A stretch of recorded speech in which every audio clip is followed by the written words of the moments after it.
I love lamp.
All right, let's do this. Man's got to know his limitations. I like to think so. Am I getting through to you? You stay classy, San Diego. I felt really good almost after taking it.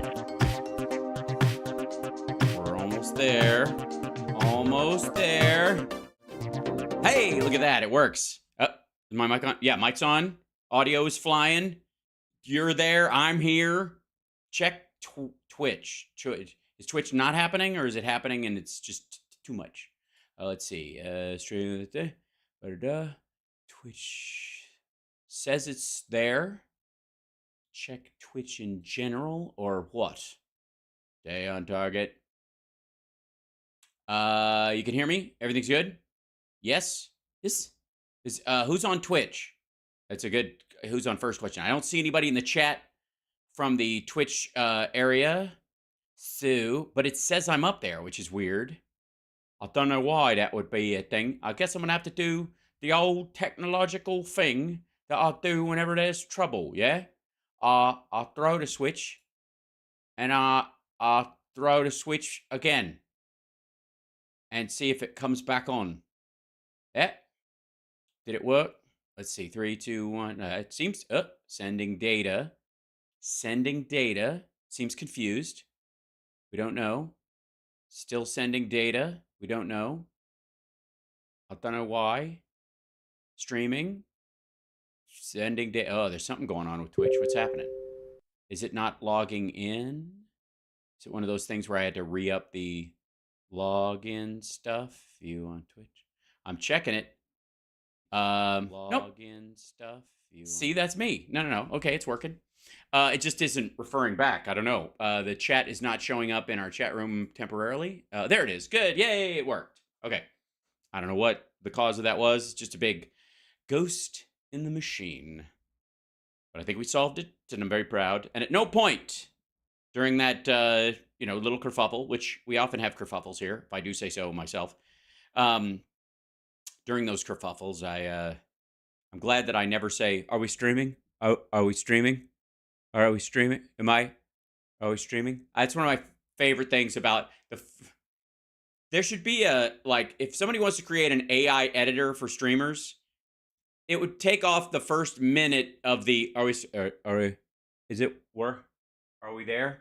Is it working? Of all the opening, the replay of any stream. You know what I'm talking about? Twitch is frozen? That's really weird. What's going on? What are you doing? Is it in a loop? What's going on? We don't know. Very confusing. It says 96 people are oh, there we go. I don't want to touch it. I'll give it time. I'm not touching it. It's fine. I'm not touching anything. I'm just, the problem, you know, it's sometimes, you know, the old adage, if it ain't broke, don't fix it.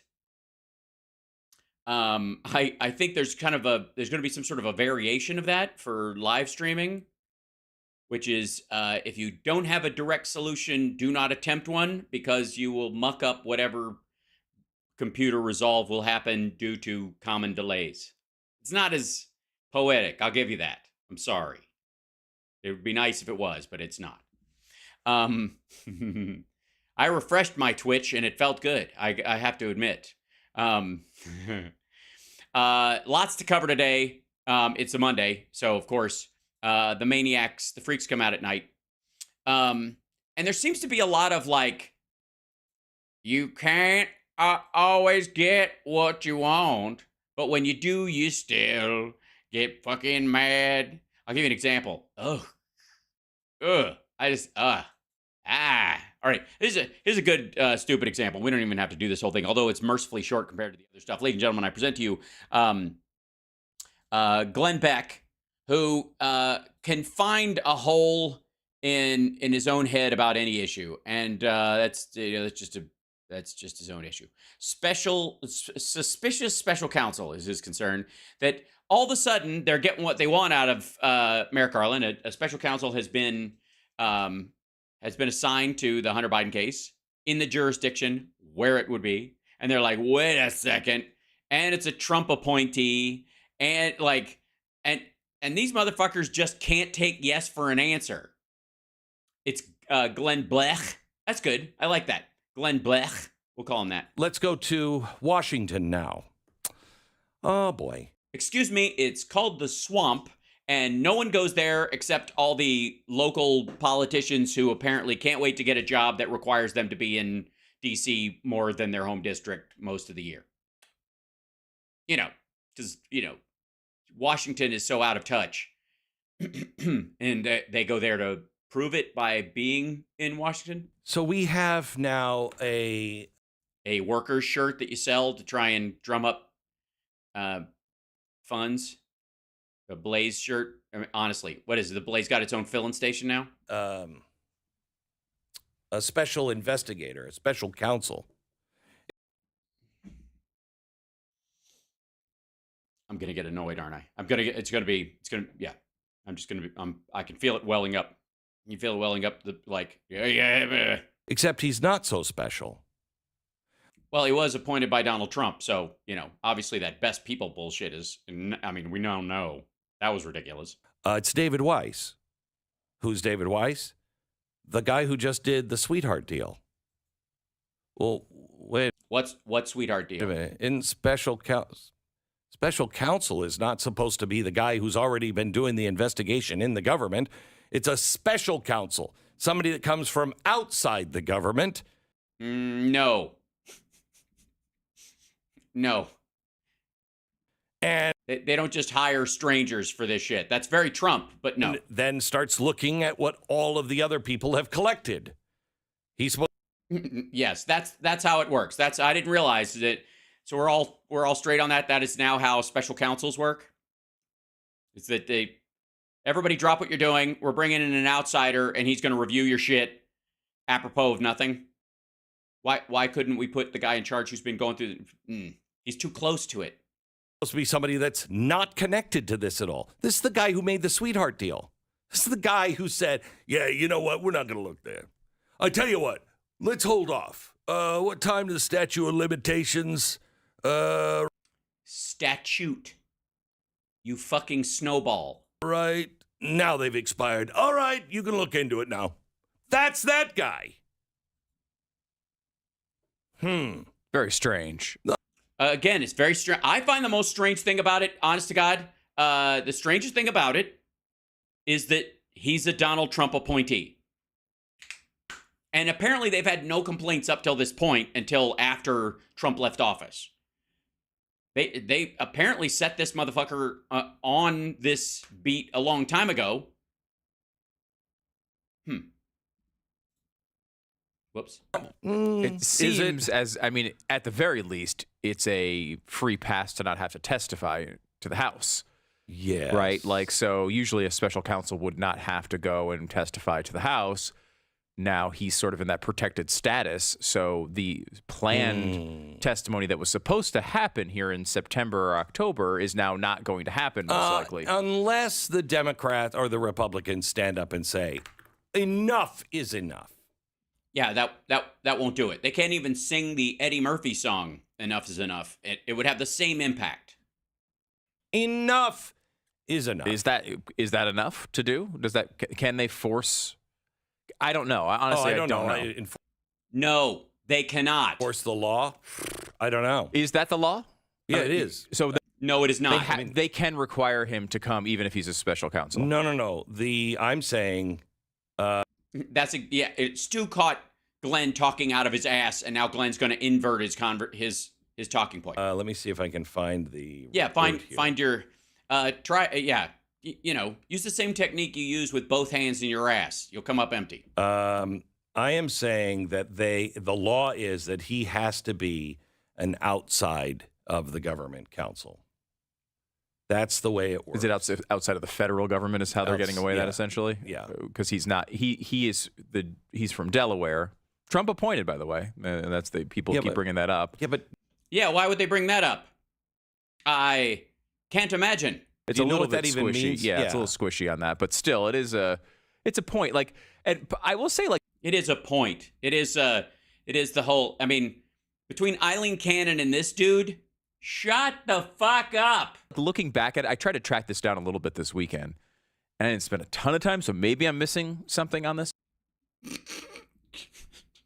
I would like to remind you that these motherfuckers think this is the most crucial investigation of our time, that Joe Biden is the most corrupt politician ever to run the fucking country. He is attempting a Marxist takeover to destroy the currency and upend the dollar and give away the entire country to China. And it requires no more effort than, I don't know, I did it this weekend. I was kind of reading maybe I missed something. I don't know, but I was really doing a thing. I don't know. But the appearance that we got that this was a get out of jail free card for everything. We all got that impression, right?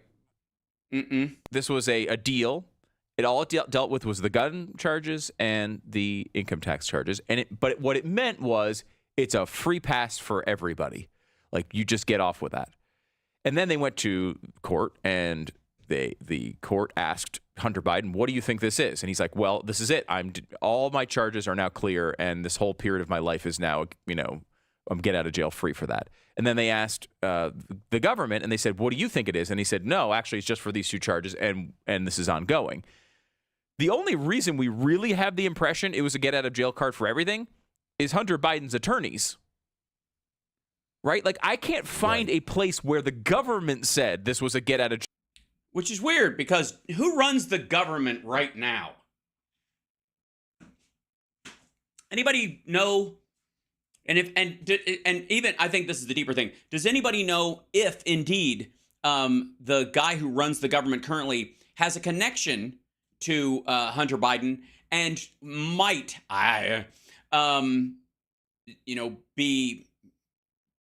it might be assumed by certain members of the public that he would intervene on behalf of his son. And the exact opposite is happening. They actually did say the opposite.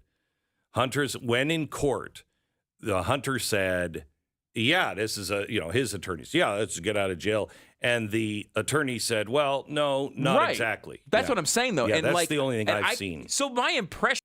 Okay, so what the fuck? Why are you flipping Stu's argument? Okay, so Glenn's wrong, 180 degrees away from the truth. and Stu says something that's just relatively factual about the exchange in court, and Glenn tries to make it look like he's wrong and points out that exactly what he's saying. Fuck, man. I guess Stu's lucky he's dumb.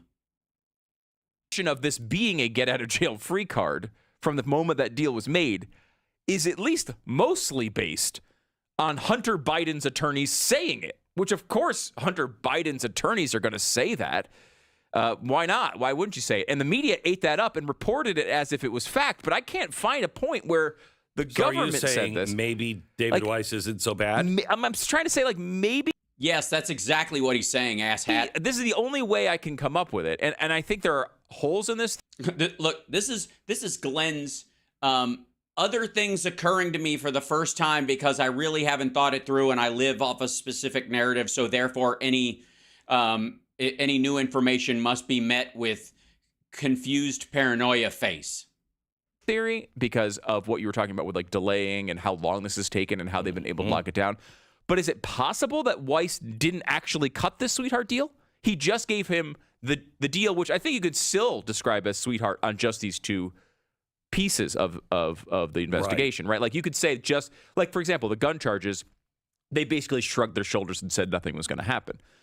Okay. Also, does anyone think, and I like to hold on these 1 points, does anyone think that if this gun charge, all the details, exactly the same. Let's say it's not Hunter Biden, it's Jason Miller. It's not even Eric or Don. Do any of you think that these motherfuckers would give a shit about a gun charge like this about anybody? Because I got news for you. They are definitely going nowhere toward, like Trump and Don Jr. both have CCWs. They have concealed or CCPs. They have concealed carry permits from New York State, I believe. They probably have one in Florida too. I don't know if at this point, blanket federal ones maybe, but they all have concealed carry permits, all of them, the Trump family. You think when they were filling out the paperwork for that, they all said, I don't use any drugs? Do you think that at the time, considering glassy-eyed McSnorterfest, that's 100% accurate? Do you recognize they never throw up they do a lot of the whataboutism, like, can you imagine if Trump was blah, blah, blah? Well, he would be in jail. Well, if this was Biden, they'd blah, blah, blah. And they never do that about this gun charge, ever. By the way, there's a raffle going on in the Twitch chat for a NFT, by the way, just saying. Exclamation point raffle allows you to enter to win. There you go. Glassy-eyed McSnortfest. Am I wrong? That's what it is. Never knew impeaching Hunter would take so long. Well, that's the issue. Isn't it? But the point I'm trying to make is they'll back and forth about documents versus documents, and Trump will try this whole, like, all the boxes from Biden's time as a senator are at his alma mater, and nobody gives a fuck. Like, he's like, these boxes, they're not from the presidency. They're from his time as a senator. They've been there since he became vice president, and they sent all of his shit over there because he wasn't going to go back to the Senate after this. So he, as senators will do, gave or offered his senatorial papers to the political science wing of his alma mater, and they have custody of them, and they can go through them. And by the way, all vetted for classified details and classified information and all that stuff beforehand. But all within his senatorial position. So I don't know what they probably weeded out stuff in some of the committees that he was on. Probably took a little time, but everything else, like all of his correspondence to people and all of his back and forths and his writing on bills and committee notes about what he said when like that, all that shit, that's what that is. But Trump's big thing is 1,800 there's 1,000 boxes everywhere, and they're Chinatown and Chinatown, get it? But they never do it with the gun. you ever notice that? They just never, and again, it's not even kid for kid. Anybody. They don't, because these motherfuckers don't, they think, I mean, when Trump took over, one of the first things they did was remove the limits on mentally ill people having guns. Like, these motherfuckers want every schizophrenic domestic abuser to be armed to the fucking teeth. So the idea that they're somehow mad that a former drug addict wrote "I don't do drugs" on his or checked the "I don't do drugs" box on a form that they don't think should exist in the first fucking place is rich. Right. Okay, just don't do anything bad for a few years and you're fine on the gun charges. The taxes, he paid him back. There's a slap on the wrist, but that was it. And I think Glenn doesn't like this. Glenn Blech is not enjoying Stu pointing out normalcy. you could describe that as a sweetheart deal on just those two things. But it's a ridiculous deal if it encompasses everything. The only people we're getting that evidence from seems to be Hunter Biden's attorneys, which obviously I don't trust at all. So I don't know, maybe there's an argument that he's not as bad. So, I'm just trying to look for the positives. Yeah, I know here. Okay, Trump appointed him, but he's still the deep state, just like every other Trump appointee. Glenn is now going to, I predict, defend the best people argument. You're looking for the positive. really I am can't reaching, get past but- this. This is the actual U.S. code. An individual named as special counsel shall be a lawyer with a reputation for integrity and impartial decision making. Yeah, Trump put him in office. I think that disqualifies him right away. Right? We don't. Okay. Okay. All right. Also, Glenn, on another note, fuck you, dude. Like, Stu was just pointing out how normal this dude is, but Glenn's just going on to trash this random dude who's been part of this process. And again, he's a Trump appointee. You're just shitting on him like, this motherfucker's a liar. Like, again, does he even float rudimentary Christianity the rest of the time when he's not weeping in front of a pathetically small congregation trying to sell them prepper food for the fucking rapture, which I guess he's under the impression that none of them will be taken up in? Does he ever fucking hesitate to be a piece of shit to a random person?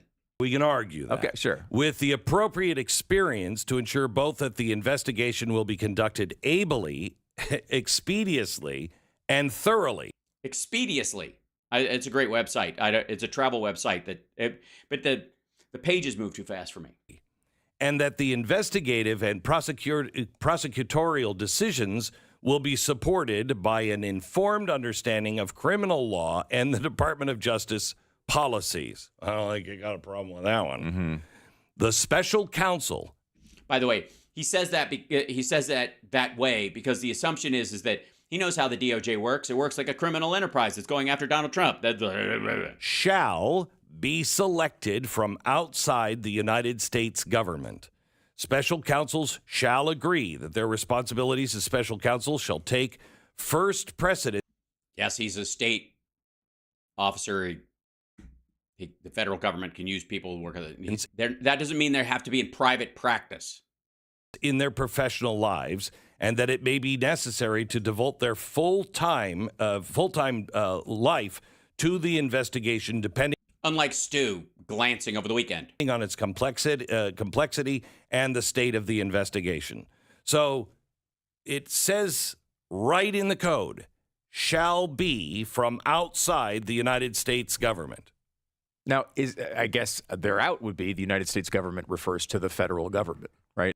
Hey, Stu's just all right. What happened? Glenn, did you hog all the French fries when you went to Sonic drive-thru? Did you reach across and get your order before he got his? Is that and it just rubbed you the wrong way? And Weiss is not part of the federal government. He's part of the government of Delaware, right? So I guess that's their out. Well, he's a federal attorney. He's the U.S. attorney. And he was appointed by the U.S. government. Right. Right. He's appointed. That's part of the U.S. No, It's a state position. Attorney. He works for the Justice Department in Delaware. So I would, I would think that's a part of the U.S. government. Yeah. That's how I would count. Why else would you be called a U.S. attorney? Right. Just, yeah. Because it's the United States attorneys. They are all under a singular code, but they are assigned to specific states. And he has primacy because he's from fucking Delaware. You're an attorney for the U.S. government. You don't get your paycheck from the U.S. government? What, right. Is that what? Then every DA qualifies as that. Every AG qualifies that. State AGs, city DAs. Right. I mean, there doesn't seem to be a legitimate out here. That seems to be what they're arguing. Correct. But if the Republicans do not hold this, I mean, this is black and white. Mm-hmm. No, it is not. No. It may be necessary to devote their full time to the investigation, depending on its complexity and the stage of the investigation. So he's coming in. This is saying we're going to appoint a special counsel. No. That's not a clause that makes sure, like, we have to pick somebody who's a complete stranger to this fucking thing. And the stage of the investigation, you can ask somebody who's been currently working on an investigation if they could continue because it's going to be another 3 fucking years. Or, right? Or, no, my kid's graduating, my wife and I'm thinking about retiring, and this thing's going to go on longer than to pass my retirement. That kind of shit. That comes in. And then, depending on... All right, this is such a dumb fucking hash around. It's aggravating. You know what's not aggravating? You guys. Hi, chat room. You guys are lovely. But there's a bunch of that. I mean, that's the big thing. And you know who's had enough of this special counsel nonsense? God damn it.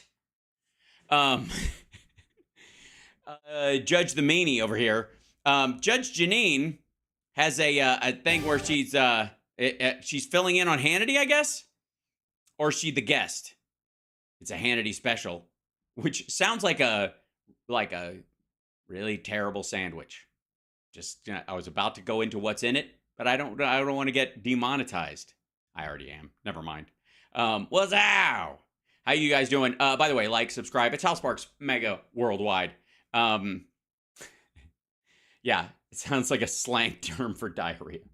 I got the Hannity special last night again. Oh, God. All right, so here we go. This is Judge Janine. She's the title of this one is Judge Janine explodes on Hunter Biden special counsel. It is a sham. Oh, she's mad because they put a Trump appointee in charge. All right, we continue with all the news breaking this Friday night. Now, earlier this week, when asked about his involvement with Hunter's shady dealings, Joe, once again, he snapped at our friend and our colleague, Fox News White House correspondent Peter Doocy. He snapped at him. Oh, my God. Is Peter okay? Has anybody talked to him? Is he on sedatives or something like that? Does he have one of those, like, relax patches? Look. There's this testimony now where one of your son's former business associates is claiming that you were on speakerphone a lot with them talking business. Is that? And by the way, no, he did not claim that. So let's start right there. Let's leave, how Joe Biden is hearing this enough. Steve Doocy's premise is a lie. If you read the Devin Archer transcript, that is not at all close to the truth. As a matter of fact, the opposite was true. Every time that Devin Archer was asked, did they discuss business? He goes, no, it's just pleasantries. He said, hey, guys, how's the fishing? How's the weather? And hung up. And the idea is that they were selling the brand, that it could get on his, they could get him on the phone at any time, even though Joe was calling Hunter and Hunter put him on speakerphone, and somehow they think speakerphone works backwards.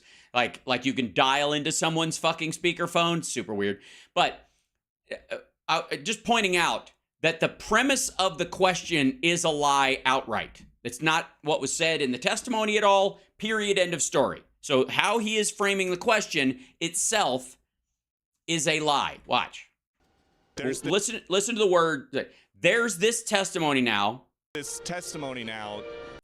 There's this testimony. So he's paraphrasing the content of under oath testimony. Where one of your son's former business associates is claiming that you were on speakerphone a lot with them talking business. Right. Okay. On speakerphone a lot with them talking business. Okay. 20 times in a decade is not a lot just in calls alone. Period. Also, during those calls, just saying, hey guys, how's the weather? Love you, son. Talk to you later, is not in and of itself, on any measure, talking business. And, or a lot. Like all of this shit. A lot with them talking business. That is not at all what Devin Archer said. Period. End of story. Is that what? Never talk business in anybody. And I know you'd have a lousy question. Well, why is that a lousy question? Well, I tell you what, Ducey, I'd be glad to help you out. I think I explained it very clearly. It's premised on a lie and that lie is based off of verifiable details that are contrary to the content of your question in the fucking first place. That's why. It is absolutely, it's wonderful description is a lousy question. By the way, he didn't say you're a lousy reporter. You're like, I knew you'd have a lousy question, but he didn't call him a lousy person. He didn't say you're dangerous. He didn't say you're nasty, any of that shit. He just said it was a lousy question. It is, by all measures. The premise is based on a verifiable lie, and anybody who wants to look at what Devin Archer said can go look at the transcript and know that what Peter Ducey premised is not true. It's not factually what occurred. You could still, here's the thing. If he had left out this part, there's this testimony now where one of your son's former business partners, that part of it. If he'd have left that part out and said, Devin Archer says that, you were on the phone talking business with it. Now, there's a lot of conversations, the Tucker interview, places where Devin Archer may have said something close to that. So that creates an issue if you're answering that question. You can still deny that that's true, but now you're denying the truth of Devin Archer's statement from God knows where, right? And so you don't know what he's referring to. You don't know specifically where that's coming from. So it would lower the impact of your answer, even if you're being completely truthful and you're pushing back on it. But because he added this part, there's this testimony now where one of your son's former, by saying that, he's saying that the question, the accusations I am referring to happened in the testimony. And they didn't. Like, he can dance around it and fucking giggle with Tucker Carlson all he wants to. But when he was under oath, they said, did he discuss business? And he goes, I never heard it.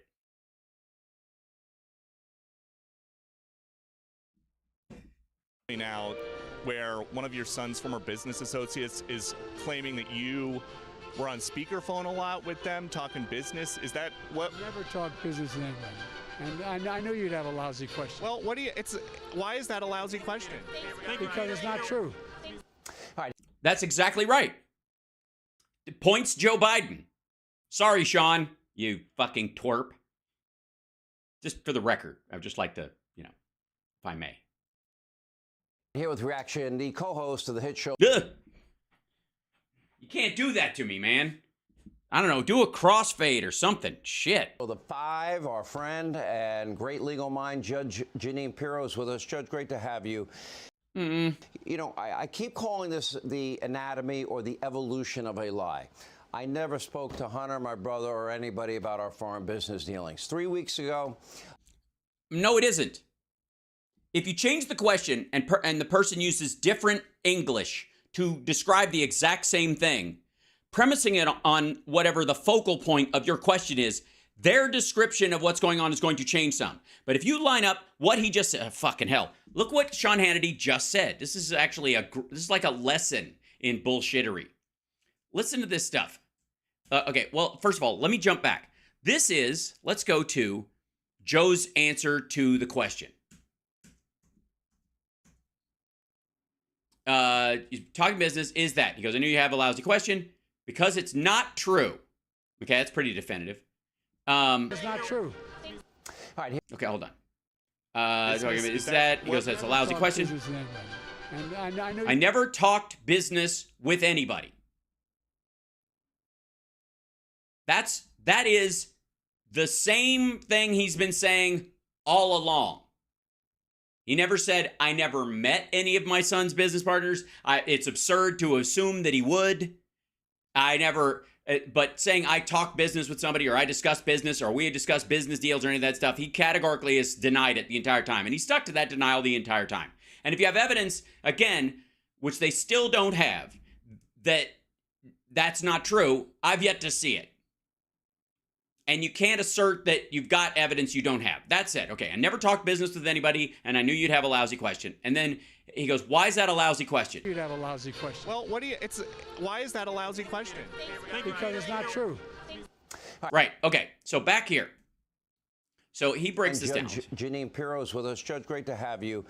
You know, I Now watch Sean Hannity's description of, and this is very Bongholio, I gotta say, describing something differently that we all just watched together. He and you and me and his audience. Everybody just saw that clip as it was, and they'd seen it multiple times by this point. keep calling this the anatomy or the evolution of a lie.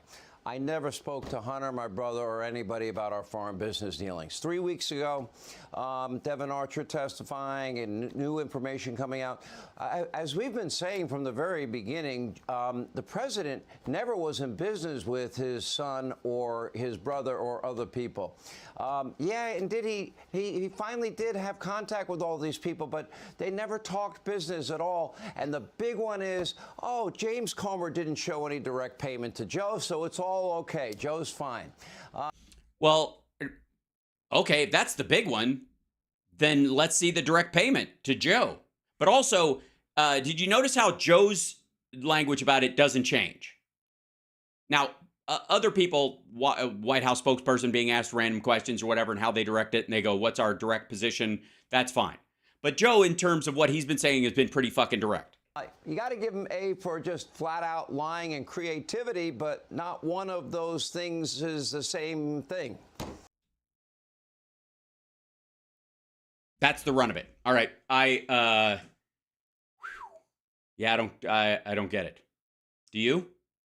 You guys know what the fuck? That's all I don't. They're all different lies. No, they're not. They're not all lies.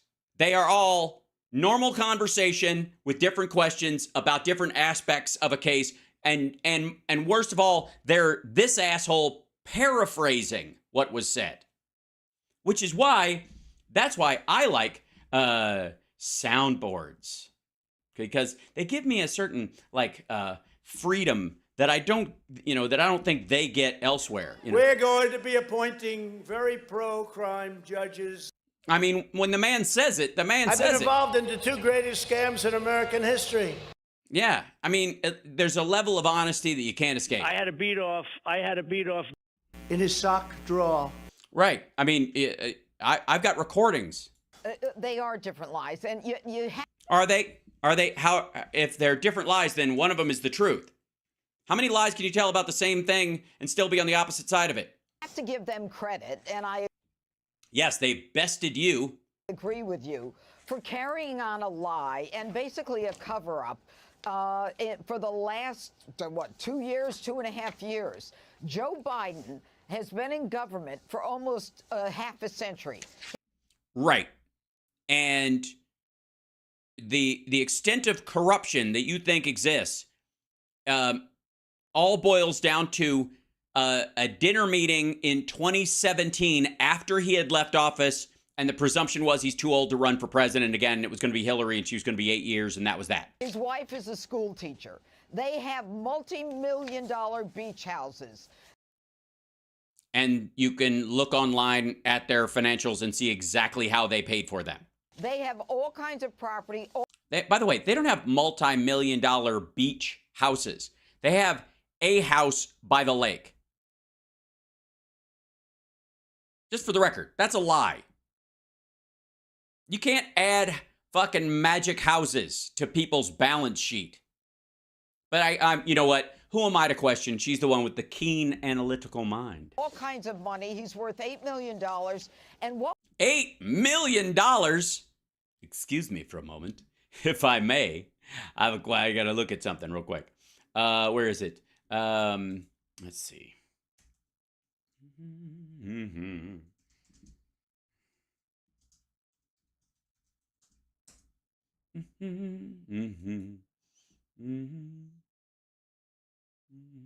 Let's see. Get the newest thing. Let's see.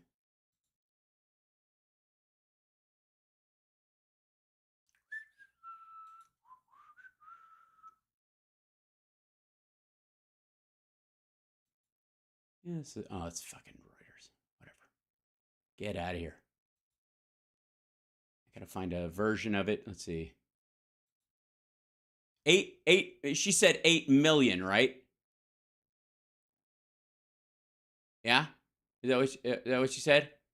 8. I want to get the number right because I mean, I obviously we're gonna get into the deep reads financially about this stuff. Get back. Let's see. 8 million is what you said? Okay. You bastard. Why won't it let me have the article, you rat?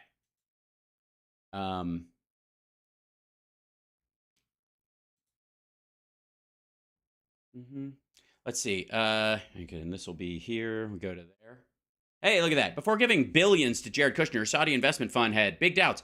$2 billion. 2.6 billion dollars. State of administration overruled the ethic experts said a deal crazy. Mr. Kushner played a leading role inside the Trump administration defending Crown Prince Mohammed after U.S. intelligence services said he killed. Yeah, right. Yeah, it's a little blood money. $2 billion, billion with a B. I think the funniest thing about this is I got to tell you, I got to confess something to you guys. Can I tell you something? Can I tell you, you lovely folks, you lovely chat room? Can I tell you this? I'm of two minds about the Jared Kushner money. Because on the one hand, it's horribly corrupt, it seems, and ridiculous. And Hunter Biden, for all the whole, 20 times in fucking 10 years, phone call-wise, Jared Kushner was in the fucking White House all the time. Every day. He worked in the White House. Don't give me shit about what you think may have been and what flights Biden might have taken his son on 3 times because it's his son and they took his family to Europe or Asia with them and because it's his family and you bring family something. I don't give a fuck. I honestly don't. Unless you can show me some major funds, that would not have traded hands otherwise has traded hands and something was done in exchange for that. Fuck right off. But I will say this. Jared Kushner worked in the White House and his wife worked there for fucking free and they effectively left office with $3 billion in their equity fund. And Jared Kushner doesn't know fuck about equity funds. Or a venture capital. It's a venture capital fund. He's a real estate dude. But he was able to start this venture capital fund with Saudi money, largely. They didn't just take Saudi money, I would like to tell you. Of the $3 billion in that fund, some of it is from American investors. America, good old America. Anybody want to guess what percentage of the money in that is American funds?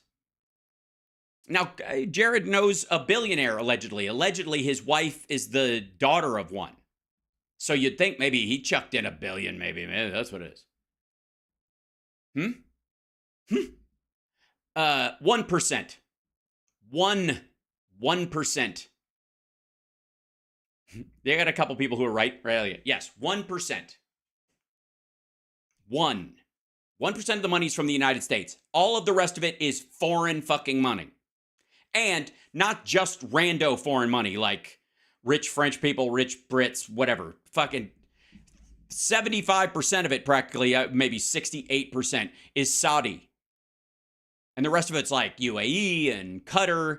And so fuck off with this, oh my God, the corruption at $8 million, which, by the way, is exactly what you would expect the worth of someone with 2 best-selling novels and who's been gainfully employed and basically their entire life, especially since he was vice president, has been under the envelope of the federal government. So it's not like he's paying big money to take his whole family to Italy and roll them over there like the fucking Kardashians, because they can't. What we're finding out now is that they've got a Justice Department that is in a position to offer a sweetheart deal to Hunter Biden. And now, all of a sudden, because the American people aren't buying it, and because the American people know it's not on the level, all of a sudden, Merrick Garland wants to appoint a special counsel because he said David Weiss now said he needs a special counsel. That is a flat-out lie, Sean, and I'll tell you why. I don't understand. So David Weiss said he needs a special counsel, and Garland said, you do it. He doesn't need a special counsel. He doesn't need it. Because David Weiss concluded his investigation. He's offered a plea deal to Hunter Biden that gave him immunity. That is... Yeah, but only on those 3 charges.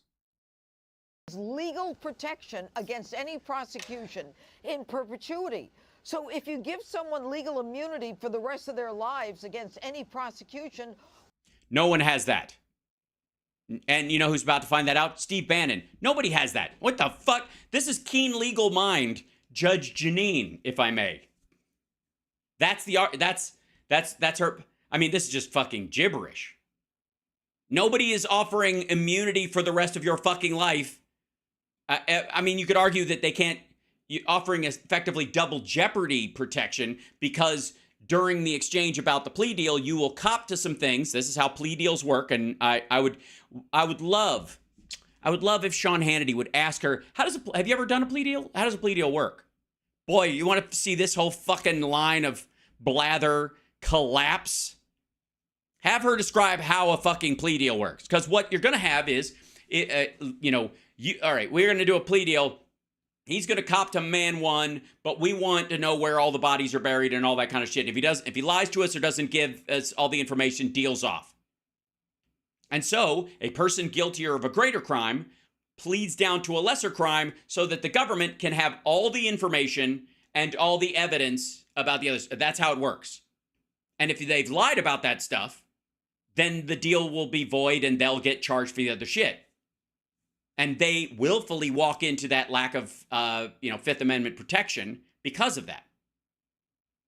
But if you make a plea deal with somebody and they cop to the lower plea and agree to certain terms, and then after they've taken the plea and they've gotten their 18 months in jail or whatever the fuck they're going to get, and then they get out of jail or they pass that probationary period, and then you try to arraign them on information they gave as part of the proffer in the plea deal,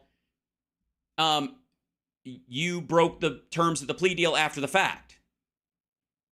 So nobody would take one. So stupid. Why do now, all of a sudden, you need a special counsel to investigate? And this guy, David Weiss, is the same guy who offered a plea deal that didn't pass legal muster with a federal judge. No, he had the disagreement about the level of it. The judge was unclear about it. It was too vague. They had worked it out with the lawyers, and the judge thought it was. And the judge, by the way, is a Trump appointee, if I'm not mistaken. Who believed that this thing was beyond anything she had seen. It shouldn't be David Weiss. You're right. He's the one. He went against his own office that recommended felony charges. He gave the... No. All investigators, God damn it. Do these fuckers never watch an episode of Law and Order? This is like paint by numbers fucking stuff. That's how you get somebody to plead to a lower deal if you think you can't get them on the higher stuff. You throw somebody, I'm going to get you on 3 felonies. I might get you on just the 1, but you're going to go to jail for a very long time. But if you plead to the lesser charge, I'll give you, 3 misdemeanors and you'll pay a fine and that kind of stuff. Deal. That's how it works. I don't know why this is weird. Honest to God. Sweetheart deal. He's the one guy that was identified by the whistleblowers as saying one thing to them and a very different thing in public. And well, yeah, but that's, I mean, those are the qualifications for Trump to nominate you to a position. I don't know why that seems weird to you guys. Have you watched any of, listened to the Woodward tapes of Trump, for example, and watched what he said to, out in the public about when the sun comes, it's going to burn it up, and all you got to do is stick a light bulb up your ass. By the way, if the whistleblowers who took contemporaneous notes are correct, that would mean that not only did he lie before Congress, I believe, but also he lied before Congress. So that Merrick Garland lied before Congress. So Garland picks the one guy. The appointment of him is a sham to me. What do you think? Wait a second. Remember when they said that Dan Goldman fed Devin Archer the illusion of access line, and he agreed to it, and they were like, that line, the illusion of access, was fed into it by Dan Goldman, this manipulative fuck. Look what the name of this thing is. Judge Jeanine explodes on Hunter Biden counsel. It is a sham. That's his line. What the fuck? What do you make of the appointment of him in particular? They should have picked somebody that's independent. They should have picked someone, number one, outside of the government. Number two, he's already indicated he's compromised. Well, he's the Trump appointee. You're not going to find anybody else. Buddha and Eagle, hi. He's the one who put together a plea deal, Sean, that gave Hunter immunity for the rest of his life, but then said the investigation was continuing. Why? So that Congress, the Republican House, cannot investigate. Why would that stop them from investigating? So he puts together a plea deal a federal judge will not allow to go. And then he comes back and he says, after he said he had all the power he needed to Jim Jordan, but said in a meeting with the FBI and the IRS in October of 2022, I'm not the one making the decisions. Right, Merrick Garland was, and Merrick Garland did. And the U.S. attorney in D.C. is not giving me permission to prosecute in D.C. All you need to do. That's because these crimes didn't happen in D.C. Was bring in the 7 people who were at the meeting where he said he didn't have the power and he doesn't have the ability to go forward, and we make David Weiss to be a liar. Great analogy. No, you don't. You actually point out the fact that he said I can't appoint a special counsel, and so Merrick Garland did. He appointed him special counsel. Basically saying in one fell swoop, A, you can have a special counsel, and B, you have access to carry forward with your investigation. You don't have to hand it over to some other person that you guys can destroy. If you're the one saying you need a special counsel, then you are it. Have at it. So stupid. Analysis, Judge. Good to see you. We appreciate. Oh, so good. So it's great. We'll call you, Judge. Because why? Oy. I find that whole thing so aggravating and so silly. She's mad as shit and can't stop smiling. Well, that's the other thing too, is that how upset can they possibly be? Now, can we take a break from the right-wing panic about here we go. Because we're gonna get back to that. That seems to be a big part of this. I don't know if you noticed this, but Roseanne is back, and apparently she is how can I put this? She's doing this couch fucking podcast with every right-wing lunatic she can find. Now she had the only other one let's see, I don't know if the only one that I posted clips of was her and Blair White, who's a trans woman who many consider right-wing and blah blah blah. It doesn't matter. The point is the weirdest part about that one, and I saw one of the clips of them, was that apparently Roseanne just got her drunk before they started. So I don't know if that's the raison d'etre of this entire podcast, get sauced with Roseanne. I don't know. Anyways, she's got Alex Stein on, who's completely fucking gross, and this dude. I have to say, this is such a, I've never seen anybody whose entire career seems like such a plea for help. Just this bizarre act of desperation.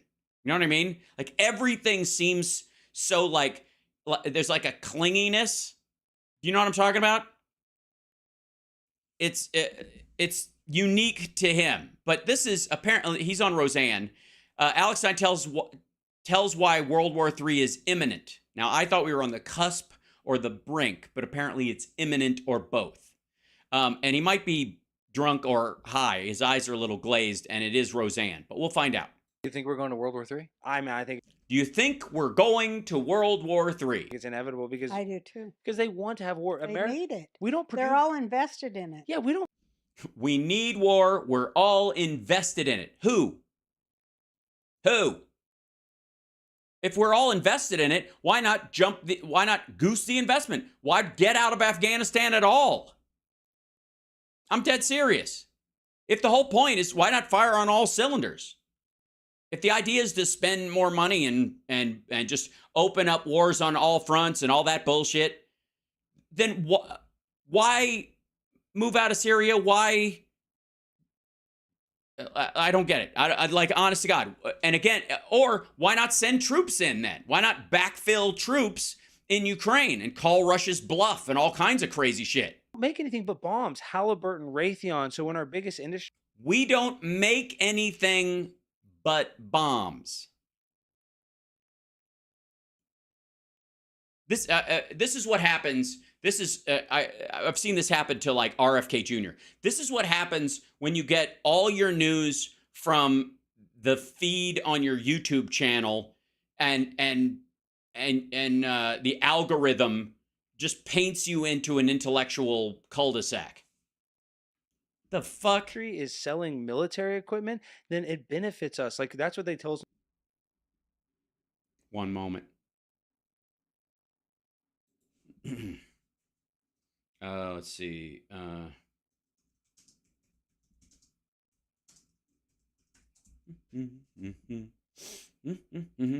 Now, let's look at.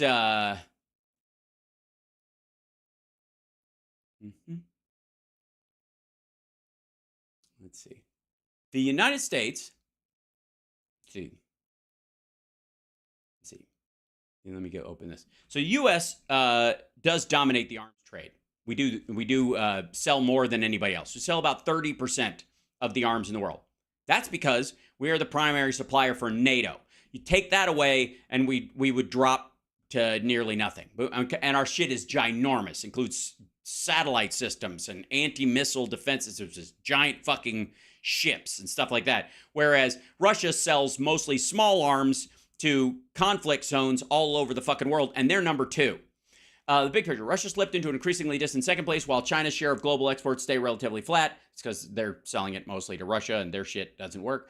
By the numbers, the U.S. accounted for 40% of total exports from 2018 to 2022. This is during Trump and beyond. This has not changed. Up 33 from the previous 5 years, while Russia declined 22 to 16. The U.S. provided more than half of the weapons purchased by 13 of the top 17 arms importers, with Saudi Arabia, Japan, and Australia buying the most from the United States.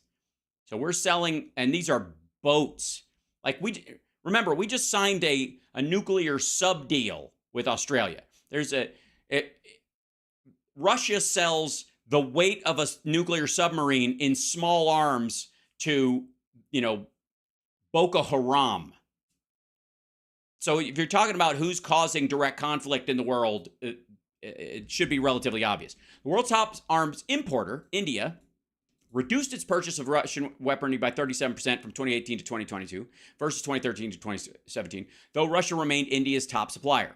France was the number 3 exporter over the last 5 years, thanks largely to contracts to sell combat aircraft, followed by China and Germany. Other major, what to watch. Ukraine accounted for less than 0.1% of global arms import until recently. But the flow of arms to Ukraine is now starting to reshape the global defense industry. Both the U.S. and the EU are contemplating how to build up their defense industrial bases to keep up with the demands of the war, replenish their stockpiles, and prepare for future conflicts. Russia, meanwhile, will likely play a smaller role in the global arms trade in the coming years, both because its weapons are needed for the war and due to sanctions aimed at reducing its capacity to produce more. And these are high-tech weapons and that kind of shit. Meanwhile, let's see. The other part of this is, let's see, U.S.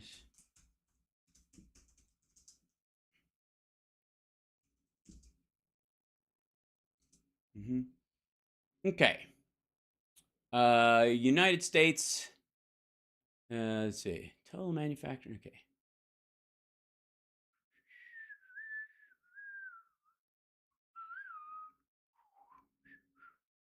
Let's see. Okay.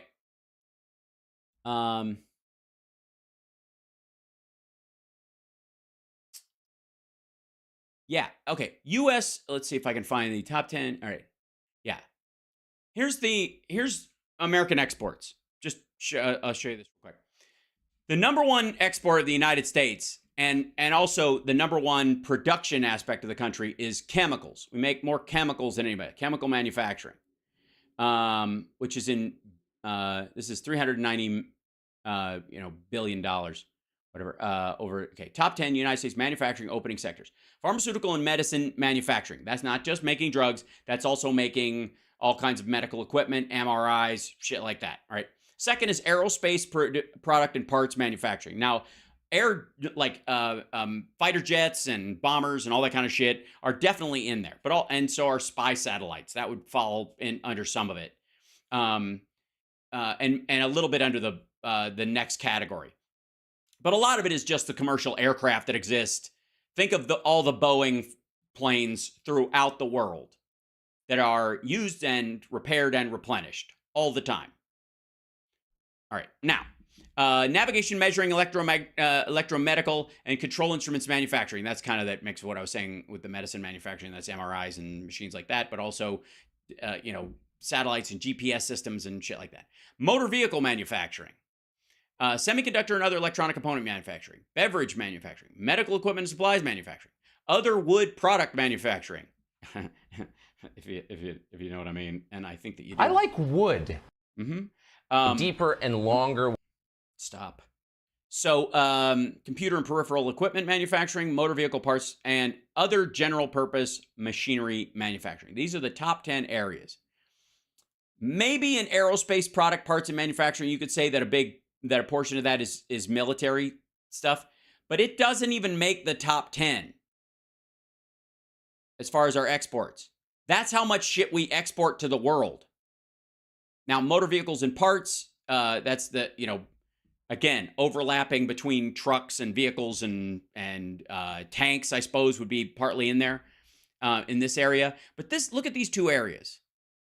They're big, but they're right there with machinery, fabricated metal parts, petroleum and coal products, miscellaneous durable goods, plastics and rubber products, chemicals, computer electronic products.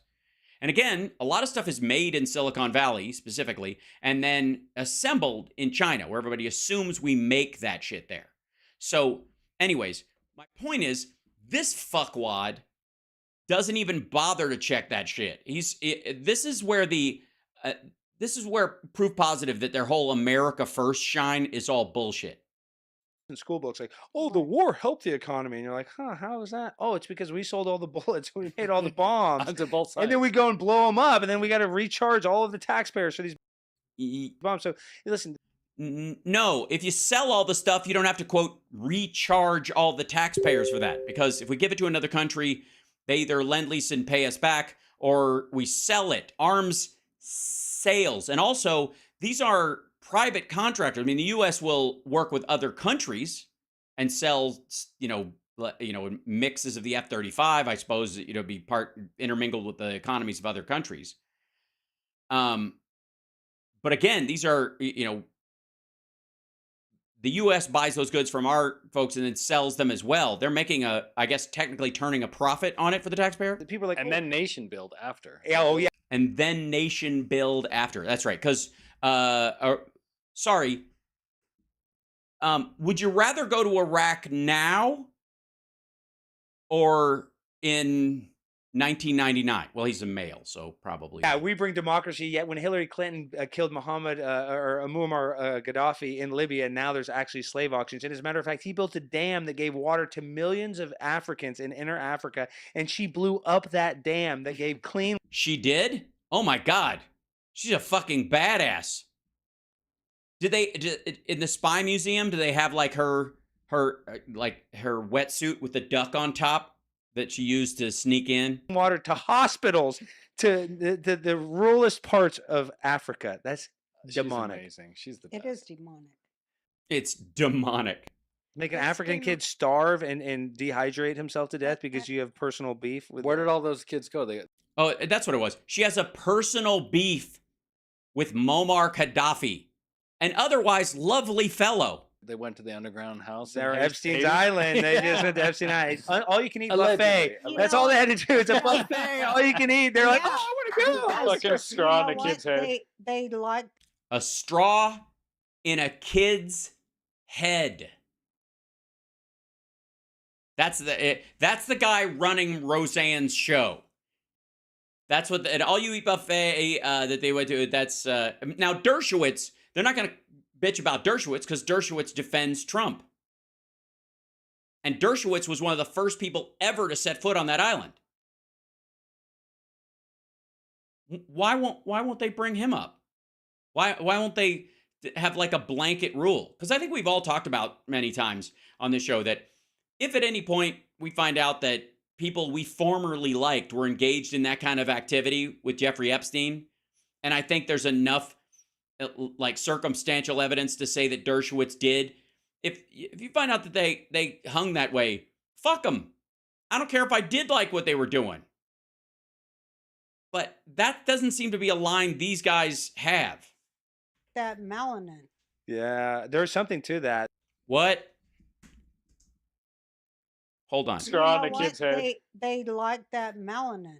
Yeah, there's something to that. There is something. They do. Well, Mom says it's because those kids have never had the Roundup, so They've never been treated with Roundup. Or they're probably a lot Their of. livers are far more sweeter. Or is Oh, what the fuck? First of all, I don't care what liver it is. Liver tastes like shit. I've tried to enjoy all kinds of liver over the course of my life. I don't know if human liver would be any better. I can't imagine it would. But imagine thinking like this. I'm not kidding. What the living shit? Imagine actually thinking, look at her face. Like, you know, that's why they like African kids, because the melanin and the fact that there hasn't been any Roundup around. Like, there aren't any fucking, there's not chemical toxicity in Africa. What the fuck are you talking about?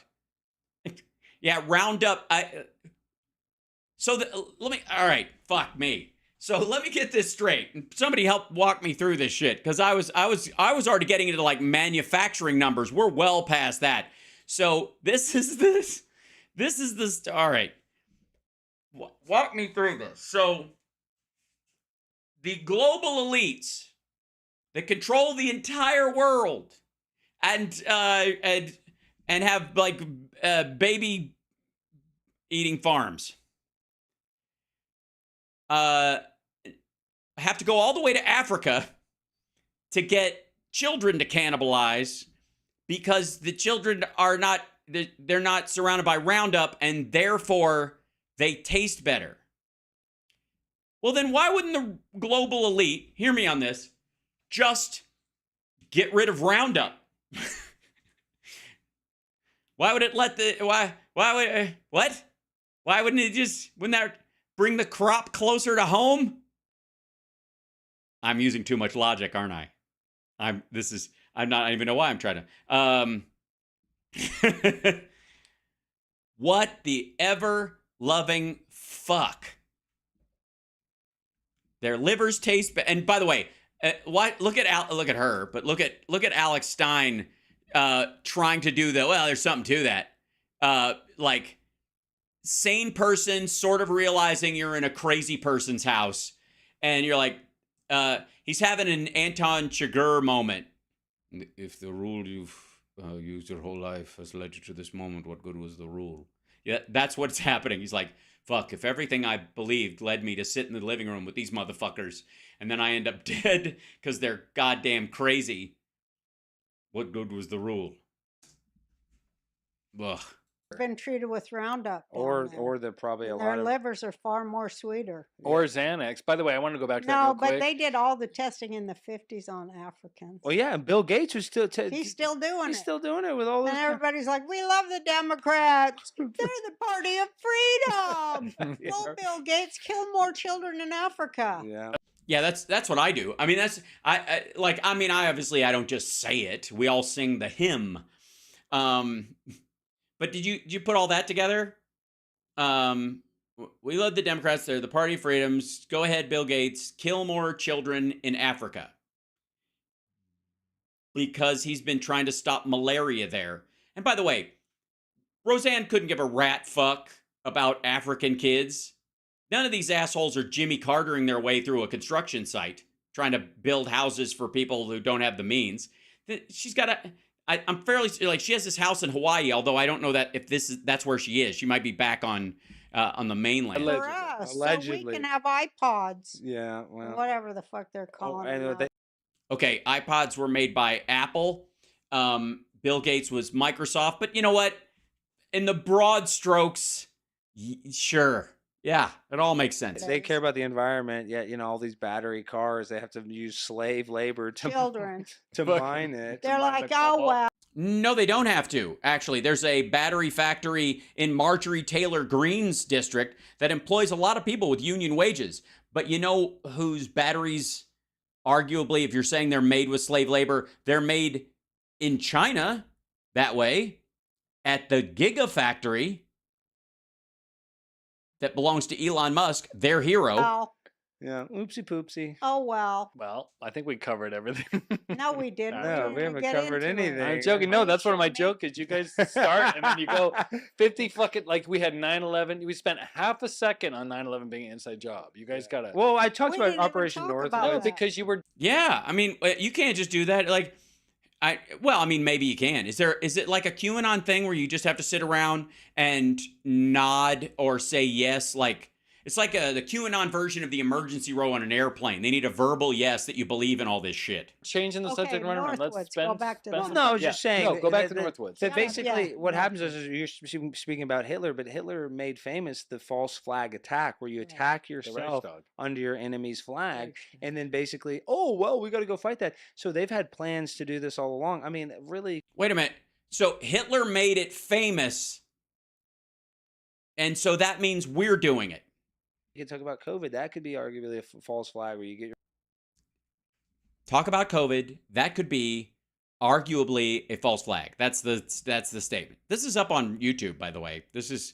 I don't want to hear any shit about we're being censored. Your own people sick in order... What you do is you get your own people sick in order to what? Scare people because you want them to trade their freedom for safety. And what happened? Nothing.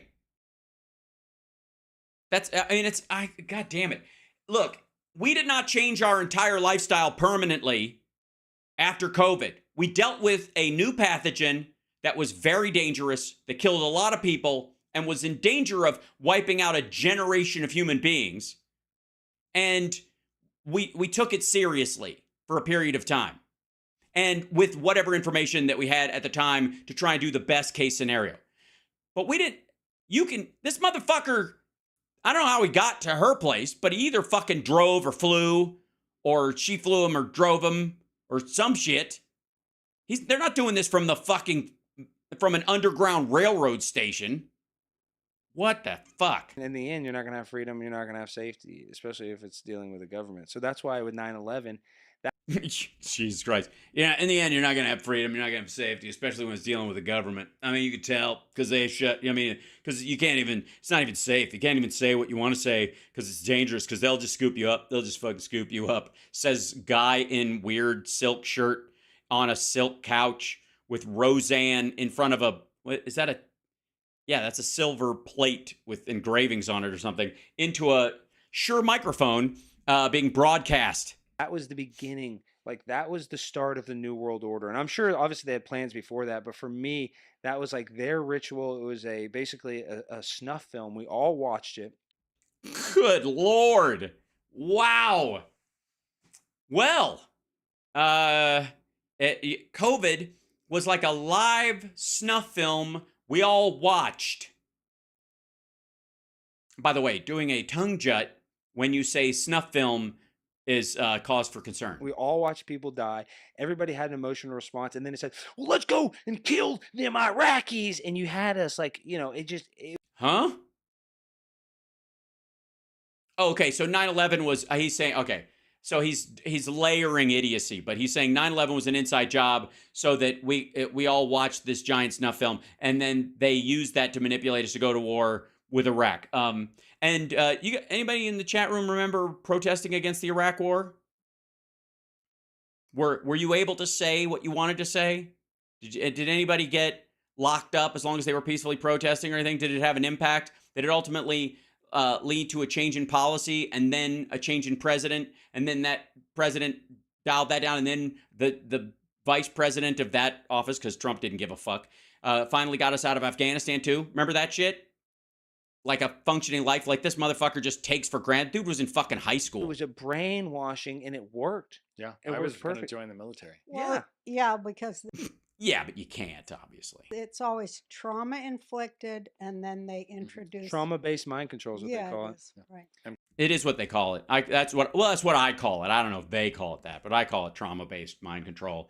That's also what I call the decor of this room. Yeah, MK And Ultra. it's been unceasing since 9/11 Yeah, on the American public. And they were doing it before. But you know, Yeah, they were nobody doing it ever before. puts it together.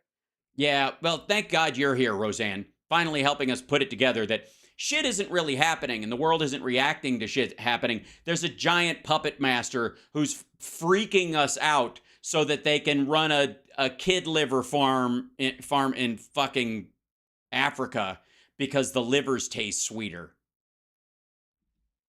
What happens to people in other parts of the world as a What? Yeah, which ones? Which ones have you been to lately? I mean, besides Hawaii and the mainland, where else have you gone? result of us giving into this government. Well, see, it comes from the Bible. It comes from the Tower Does of it? Babel, and in that, Nimrod wanted to build a kingdom to heaven to basically kill God. And what God did is, he made them disperse all into different tribes where they couldn't communicate. So they want to reverse engineer that plan, because if they have us under one ruler, one currency, then they have that control, and the person.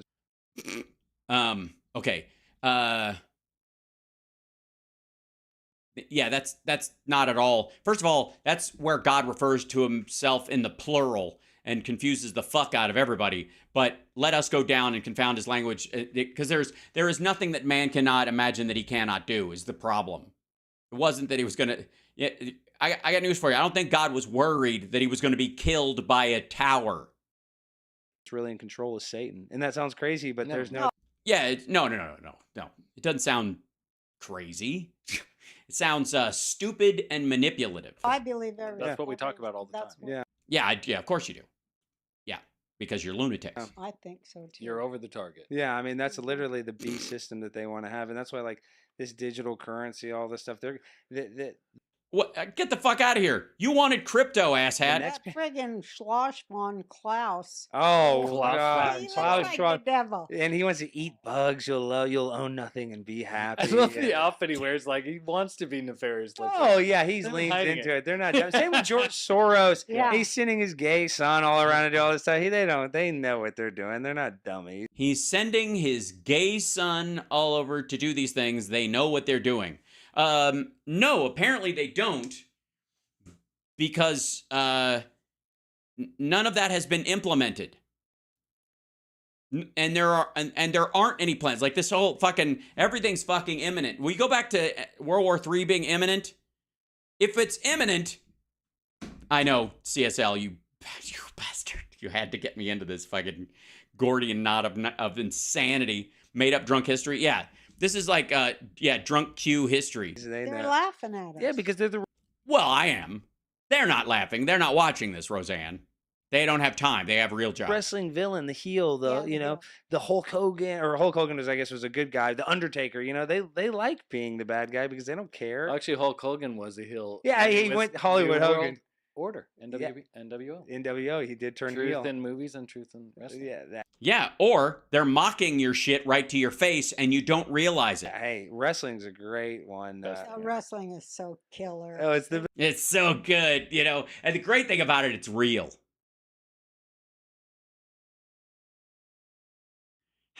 First of all, how do you believe anything you just said and then go, I love wrestling, that's a hoot? Are you fucking kidding me? You're basically just telling me that there are people eating baby livers in Africa because they taste sweeter. How do you actually believe that? And I don't think she does. That's my point. How do you actually believe that shit and smile about anything? How does your fucking brain work if you actually think that there are the elites, the global, everybody, the heads of all governments of the Western world? Apparently Putin's one of the good guys, and so was Gaddafi, and I guess Xi Jinping and Mohammed bin Salman. They're all the good guys. They don't eat the baby livers. But, you know, all the people that have been democratically elected by the U.S. Public and Western societies, everybody they elect is a baby eater. I don't know how the fuck that works, but it's magic. I mean, the odds, like, God, it's got to be arranged. Best. How do you actually believe that shit and then go, it's fun? Have you ever been to wrestling? It's super fun. Look, can we just My grandma educate used to people watch Yeah, please, educate us. about all the time, PNAC? and she'd say, No one. "Gotcha." Project for a New American Century. I'm trying. Yeah, no. But I actually want to talk about wrestling. But they had this plan too. They want to invade the seven biggest PNAC, threats. Yeah. No, wanted but to they redo they the have it Middle in East. writing that we need a Pearl Harbor style attack, and that was Condoleezza Rice. Wolfowitz was in that. Yeah. All the people, Rumsfeld, I believe. They were all. And it's weird that when Obama came in or Biden came in, they didn't actually carry forward on that plan as much as the Bush administration, apparently, who all those people you're talking about who were engaged in that were made part of that administration, and they fucked around and found out, and that's not something the American people wanted to do, so therefore it didn't happen. So your idea that there's that PNAC is part of some sort of global elite plan, here's the thing. If the PNAC thing is, as you say it is, it's this group of people who are arranging this thing and making it happen because that's the plan all along, then apparently the Illuminati or whoever the New World Order people who are currently running it shut them down and said, fuck that. Because it didn't happen.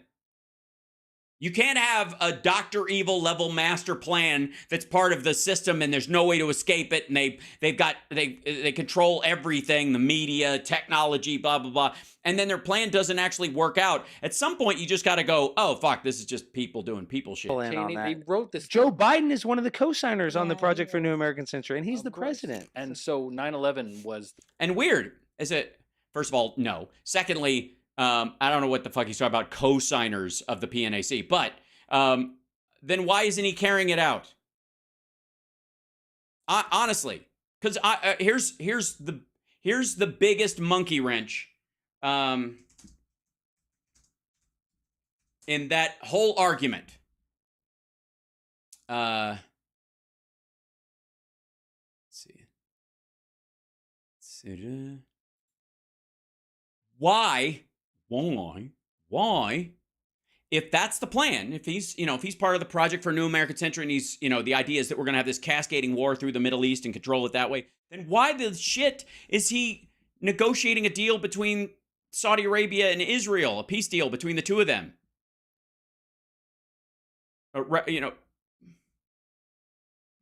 Why?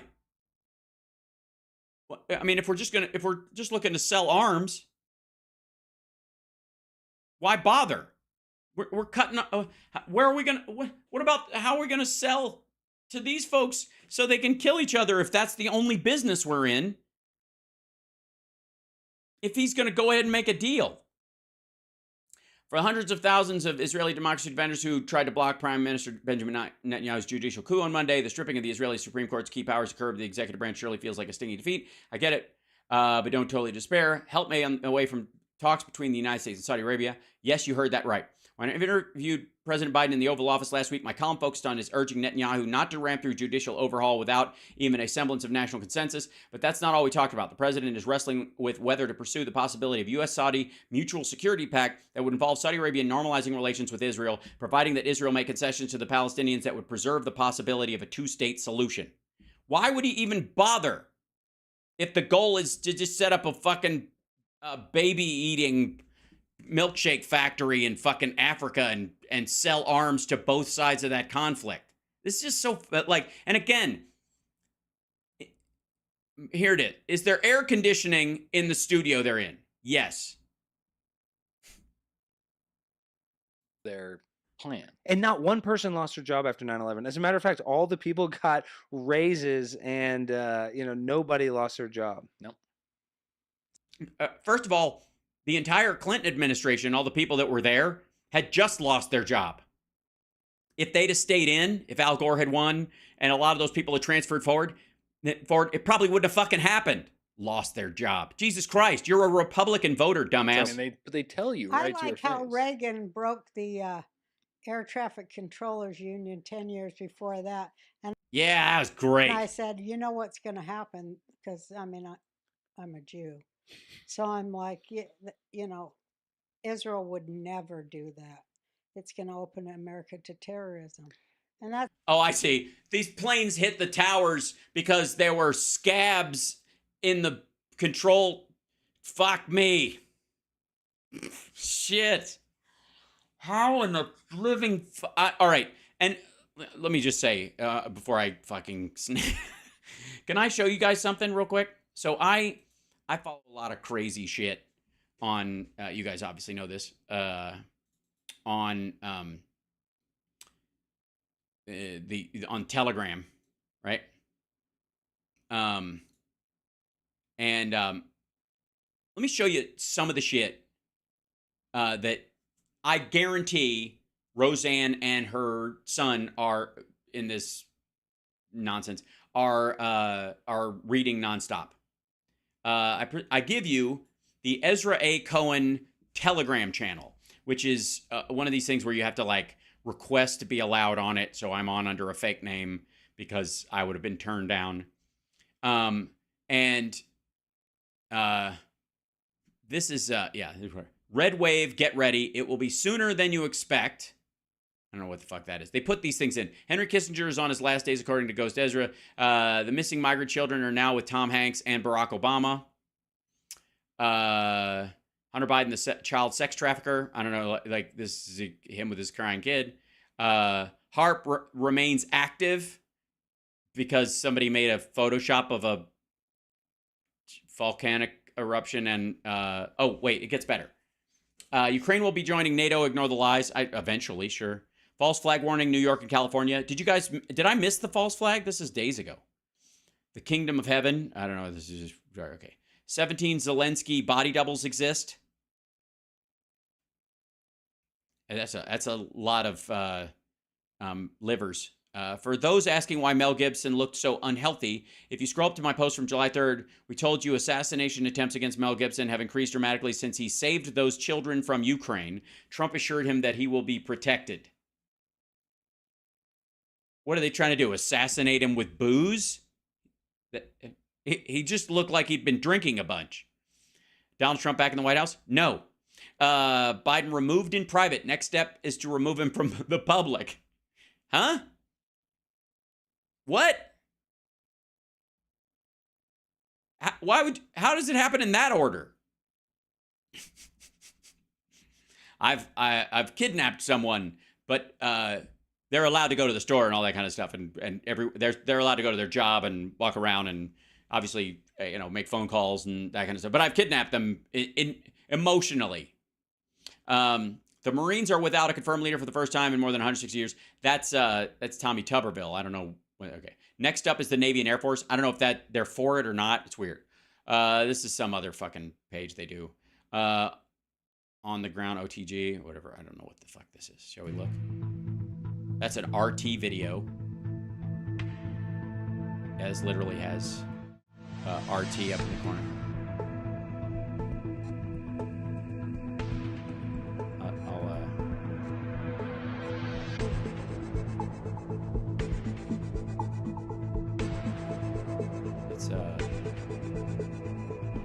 There you go. See, that's an RT in the corner. I don't. You don't find it odd that these assholes are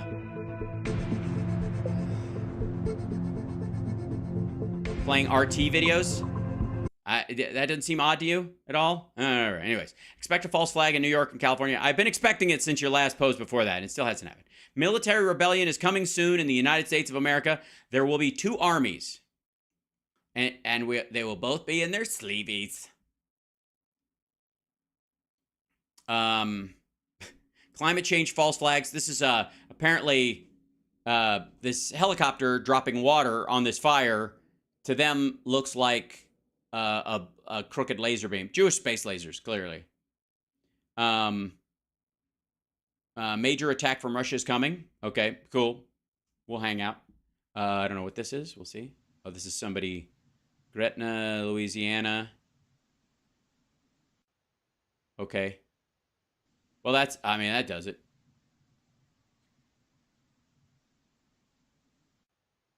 Come on, you can't run a video like that and not have somebody like run right up to the ring cam in a Wookiee outfit right after. Yeah, RT is Russia Today. Right. Obama has his own Epstein Island. Oh, well, that's good. Where is it? Minnesota? White hats now control some of HARP. Pfizer building was destroyed today. All right, cool. Yeah. So this is what I'm talking about. Like, is there a thing in like Roseanne's fucking brain where at a certain point they're just suggesting stuff that is so outlandish, so absolutely absurd that they're like, it has to be true. No asshole would say something that outlandish if it's so provably false if it weren't true. Carrie Lake has been targeted for assassination by the Clinton family. Why? She's not running for office. What do they care? Clinton Foundation communicating with Dominion Voting. Oh, yeah? What are they giving him tips on how to sue Trump for defamation? His last trip to China. I don't care. That's super weird. This is something that, that's what it says. His last trip to China. That's the name of the, I don't know why. Yeah, I honest to God, I don't know why we're supposed to give a fuck about him being there, but whatever. I wonder why Obama is missing. He's not. Let's see. Interesting. So many people suggested this. Okay, this is Tucker. It should be live stream. Okay. Obama had an affair with his black male chef. When the chef refused, you can't, Obama and Big Mike, that means Michelle Obama, by the way, used force. When the chef threatened to go public, he'd magically drown. You don't have I don't know if you know this, but sexual assault is not an affair. You can tell somebody's a Trump fan if they think they can use rape and an affair interchangeably. Those are very different things. I'm just saying. You can. Let's see. The 3 dead Marines found in North Carolina were whistleblowers. Okay. Were they going to squeal on Trump and he had him snuffed? Is that what you're saying? Mitch McConnell's body double had a malfunction. The whole world saw it happen. Why wouldn't it just be him? If what is it? Weirder if people see his body working right? It's so odd. I don't know. Michelle Big Mike Obama is on the run. I don't know what this is. NATO members are now openly discussing war plans against Russia. Poland has indicated they are going to enter Ukraine regardless of what NATO alliance says. We are on the path to war. There is a war happening. No, it isn't. This is weeks ago and shit. Why are mostly all UFO sightings in the USA and England, obviously, and more in the South? Let's see, 1906 to 2014. This is the maybe because we talk about it more. And population density, and why aren't there any in China? Woo! Judge in Hunter Biden case now has private security. I don't know. You consider that a win, I suppose. The Pentagon is investigating what is called a critical compromise of communications across 17 Air Force facilities. Always 17. It's because it's a Q, right? 17. The surrender of Ukraine may be disguised as a peace deal. Kissinger's last move. What? Well, how the fuck, if it's, what is it? Well, now how do you win? Yes, then I am the Messiah. I am the Messiah. Only the true Messiah denies his divinity. 45 indictment coming today. Okay, fine. Kamala Harris landed at joint, these are fun too. Kamala Harris landed at Joint Base Andrews yesterday. This follows an E-4B doomsday plane landing at the same location about 45 minutes before. Whum, whum, whum. So, and man, I know what you're thinking. That is some fucking flight path. That's fucking way to thread the needle, guys. That's perfect. But apparently the government's been taken over. Kamala Harris has been taken away in a doomsday plane, and Joe Biden isn't president anymore. Trump's air security. Does this look like an arrest?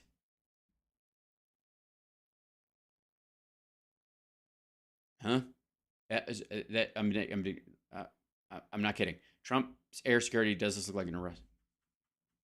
So I guess the idea is that all these planes are following him, and they made him land, and that's where I don't know. Or are they saying, does it look like he's not running the fucking country? He's got all these airplanes that are. Is that Chinese markings on the wing? Fun. Oh, false flag in the U.S. Senate to be blamed on Trump supporters. August 4th. Remember that one, right? With the thing that somebody, I guess, and I don't know if you know this, that sometimes in D.C. There will be police happening and doing stuff. Looks like like car accidents and blocked off streets. It'll happen. Anyways, I don't remember one being blamed on Trump supporters, but I'm glad to do it. Cyber Polygon phase 1. I don't know. Okay, this is fun. One of Biden's body doubles. He wears a mask.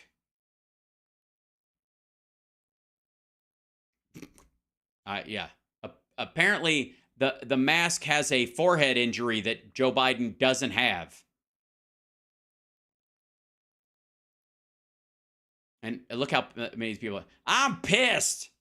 That's great. Hilarious. Clown. What? Love it. 100. Don't like it. 8. Thanks for spotting this. 7. Hot dog. I don't know what. Why is that a thing? And 1. I love you. Man in shorts with dinged up forehead. Also, it's August 7th. If you were in California and New York, you missed the blackouts. You were warned, though. After Ghislaine Maxwell criminal appeal concludes, we will be getting Jeffrey Epstein's interviews with the FBI. Cool. Or not. Yeah.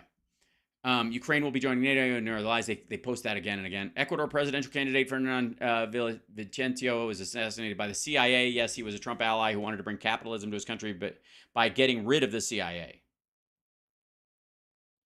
So, does everybody just hate the fucking CIA? Because the left would have us believe that all the CIA does is force capitalism on everybody. This is one of the this account, by the way, has 41,000 Telegram subscribers, and this is a dummy account. This isn't even the original account. This is they have like 4 or 5 of them up, and they just repost shit. How much longer does the evil and corrupt CIA continue to kill good people? Asking for President JFK. It wasn't the CIA, was it? I mean, I guess the CIA was technically, they thought it was involved in everything, but I thought the FBI and the mob did it. I'm so confused on my conspiracy theories. I really need a flowchart. Oh, this is fun. This is kind of what drew me to this thing, and we'll move back to Roseanne in a second. This is kind of in backwards, but they can, listen to this. They can also disguise a laser beam in the form of a lightning bolt.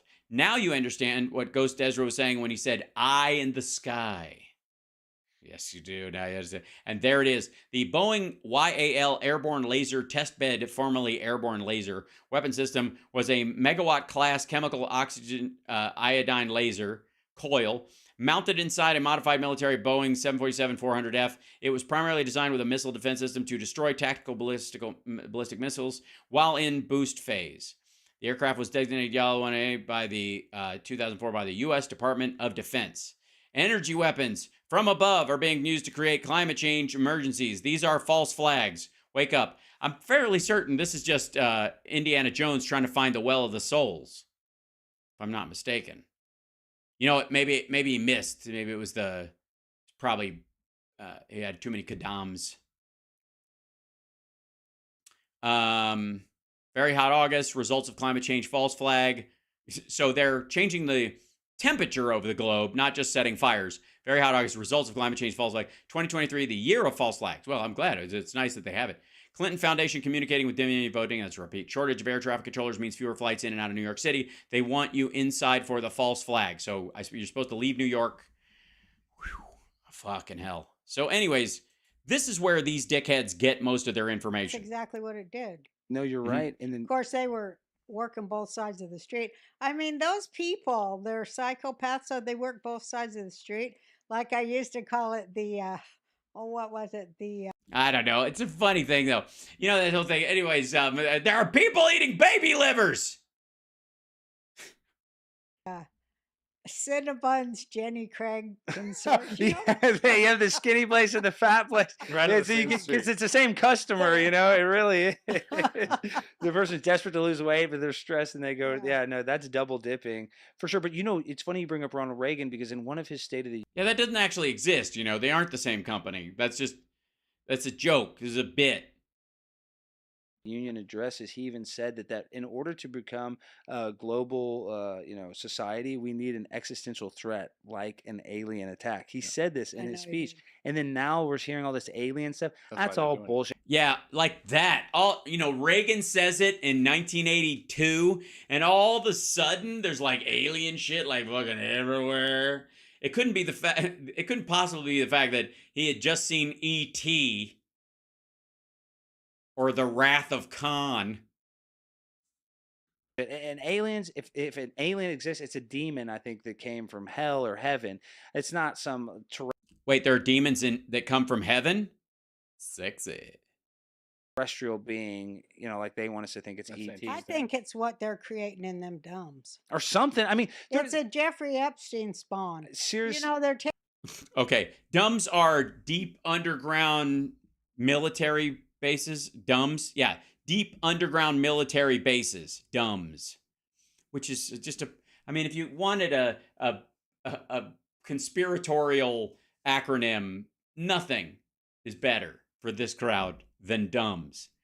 But so the argument, as I understand it, and please, everybody, chat room, I'm going to come to you in a minute because I need to know what the fuck. It hurts.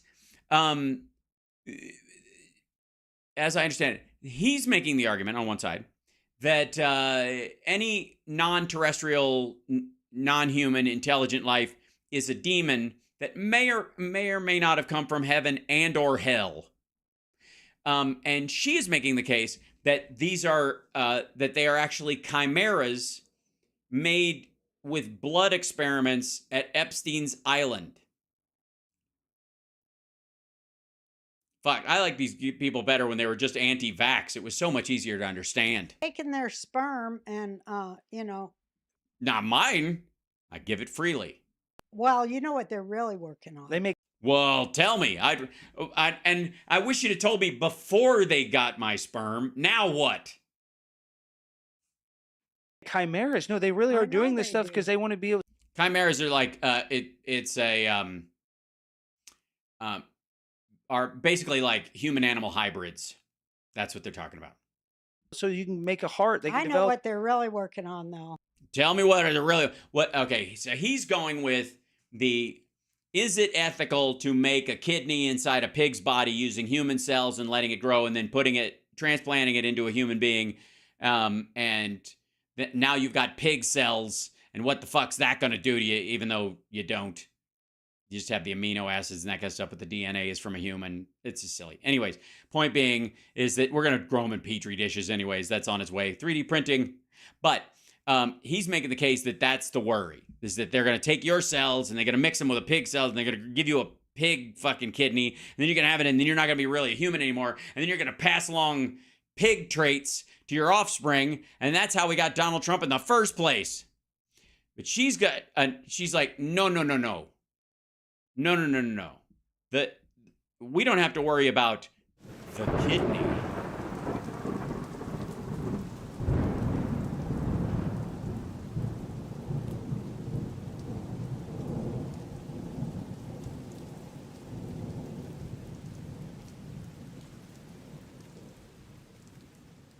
There's an even bigger plan.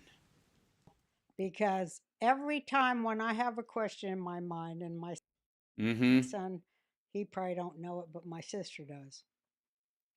Well, I go on Shabbat, Do you keep the Shabbat? Well, my He's rabbi, Catholic. Shomer Shabbos. my attorney. Well, I'm not. I mean, Your attorney. my attorney, John Gross, he keeps me tight. I have to celebrate with him.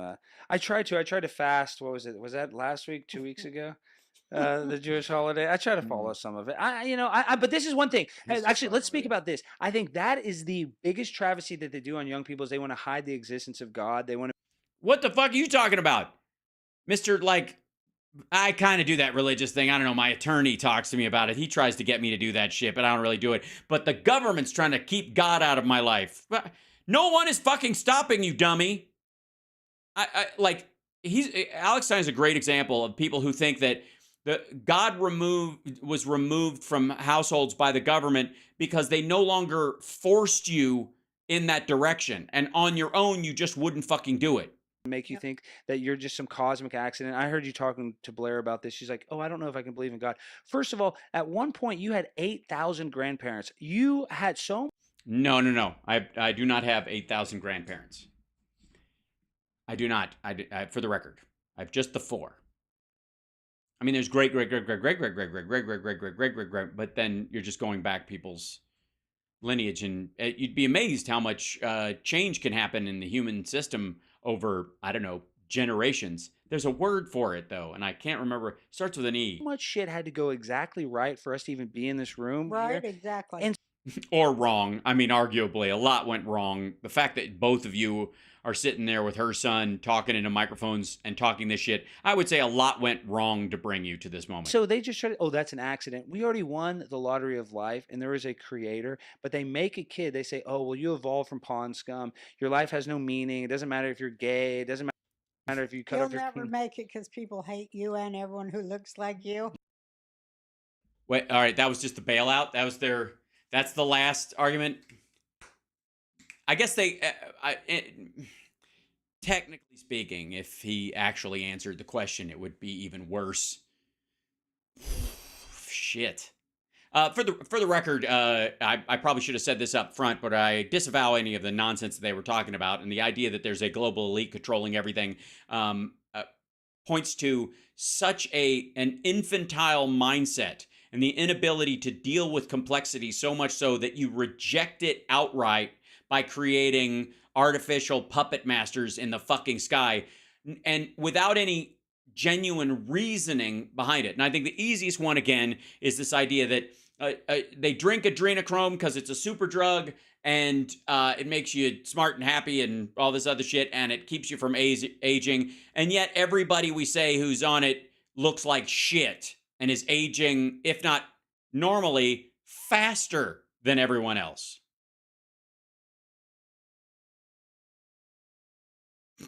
I don't know. CSL, I commend you, my friend. Thank you very much for painting me into that corner. That was a rough one.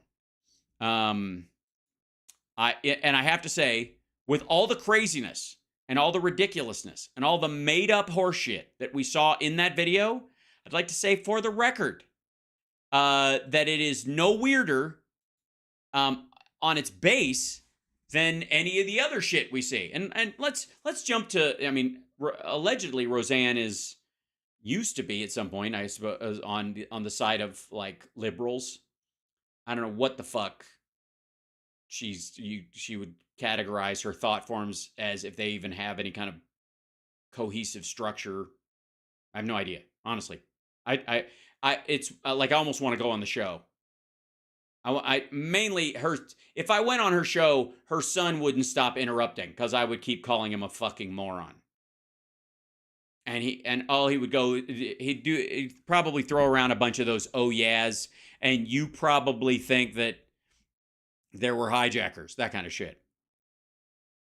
Oy. But I would also like to point out that that clip is up on YouTube. It will stay up. None of them are being censored. The government has not destroyed their ability to speak. They have the freedom to do it. And they're allowed to say all kinds of rando fucked up shit, and nobody cares. Nobody cares. Knock yourself out. I'm glad that clip is up because I can poke holes in it and laugh about it. But the biggest attack on their point of view or their argument is the very fact that it is up. He would Porky Pig you? Yes, he would. Yeah, that was your son on the mic. Now, there is a, and we'll see if the audio on this one works. Maybe, hold on one second. What just happened? Okay, so you guys might remember this guy. This is Lee Camp. Lee Camp used to be allegedly one of the good guys, and then he went over to RT, and apparently had no problem with Vladimir Putin paying his rent for a decade. And then when RT shut down of their own volition, they were not shut down by the U.S. government. They closed down because apparently they had a reasonable fear that maybe a couple of their hosts wouldn't be all in on the Ukraine war, and that possibly Lee wouldn't be one of them, that he might, in spite of himself, have to address the conflict in a reasonable way because Russia attacked Ukraine. They didn't have to do it, and the short skirt argument has been made multiple times, and that he very well may have. But real quick, I'm not going to do this whole thing or whatever, but apparently the Democratic Socialists of America have voted to be sad servants of the DNC. So this goes to that whole like anti-voting push that Lee's been a huge part of over the years, because the idea is you can't, there are no good guys in the world, because unless you subscribe to the TYT mantra of if we don't get everything, nobody gets anything, then it's all a lie and you're a hypocrite because you voted for somebody who gives you 80 to 90% of what you want, not 100%. And anyways, this is his, I guess, freak out about that. With the Democratic Socialists of America. So, by the way, technically speaking, there is no functioning form of democratic socialism. The closest thing to democratic socialism is non-governmental, and it deals with workplace co-ops, that the employees of a space have a say in what goes on in the monetary expression of the company. Once you get to a socialist level, there must be undemocratic means for the maintenance of that. Just say it. thank you, Omar. Omar says the comedy special sounds awesome. Looking forward to it. Glad you're going to be there. The Democratic Socialists of America, many of you know who they are. They sound very like leftist, right? They sound kind of radical. Democratic Socialist. It sounds like Bernie Sanders, but edgier. Well, it's also better than, nationwide socialist, national socialist. That doesn't sound right. However, they seem to have a trend, a habit, I'll say, of saying some pretty good things. And then at the end of the day, they go, and now it's time to vote for the Democrats. As opposed to? Get on in, little fella, to the Joe Biden camp. Go hang out with Mr. Joe Biden. Okay, first of all, no, they don't. And also, I would say for the record that Democratic is the first word, as in Democratic Party, is the first word in their title. Maybe you think they should be the Social Democrats, and therefore their socialism should take a front seat to their ideology, and therefore they have what? No one to vote for? They stand around the DSA and they go, we need health care for all. Right? Did they agree on the tactical way of making that happen? Can they? What? How do you make that happen if you don't have the votes? Oh, you don't actually do it. I see. You just scream about it and let people continue to die and keep the status quo by just being a like what I would call a hot topic anarchist, standing around in your anarchy T-shirt that you bought at a store. We need to decrease our prison industrial complex. What does that mean? We need to end these wars. Like the Afghanistan war? I mean, it did end. I mean, it did.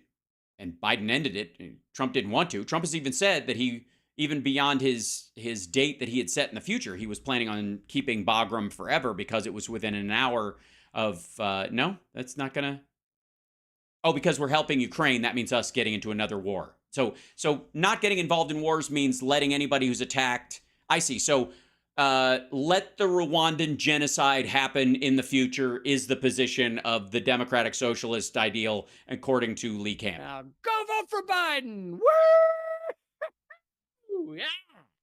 Which is utter nonsense. Why? It's completely antithetical to all of the things you just said. No, it isn't. That's like saying exercise and nutrition are antithetical to getting your stomach stapled and liposuction that you can't afford.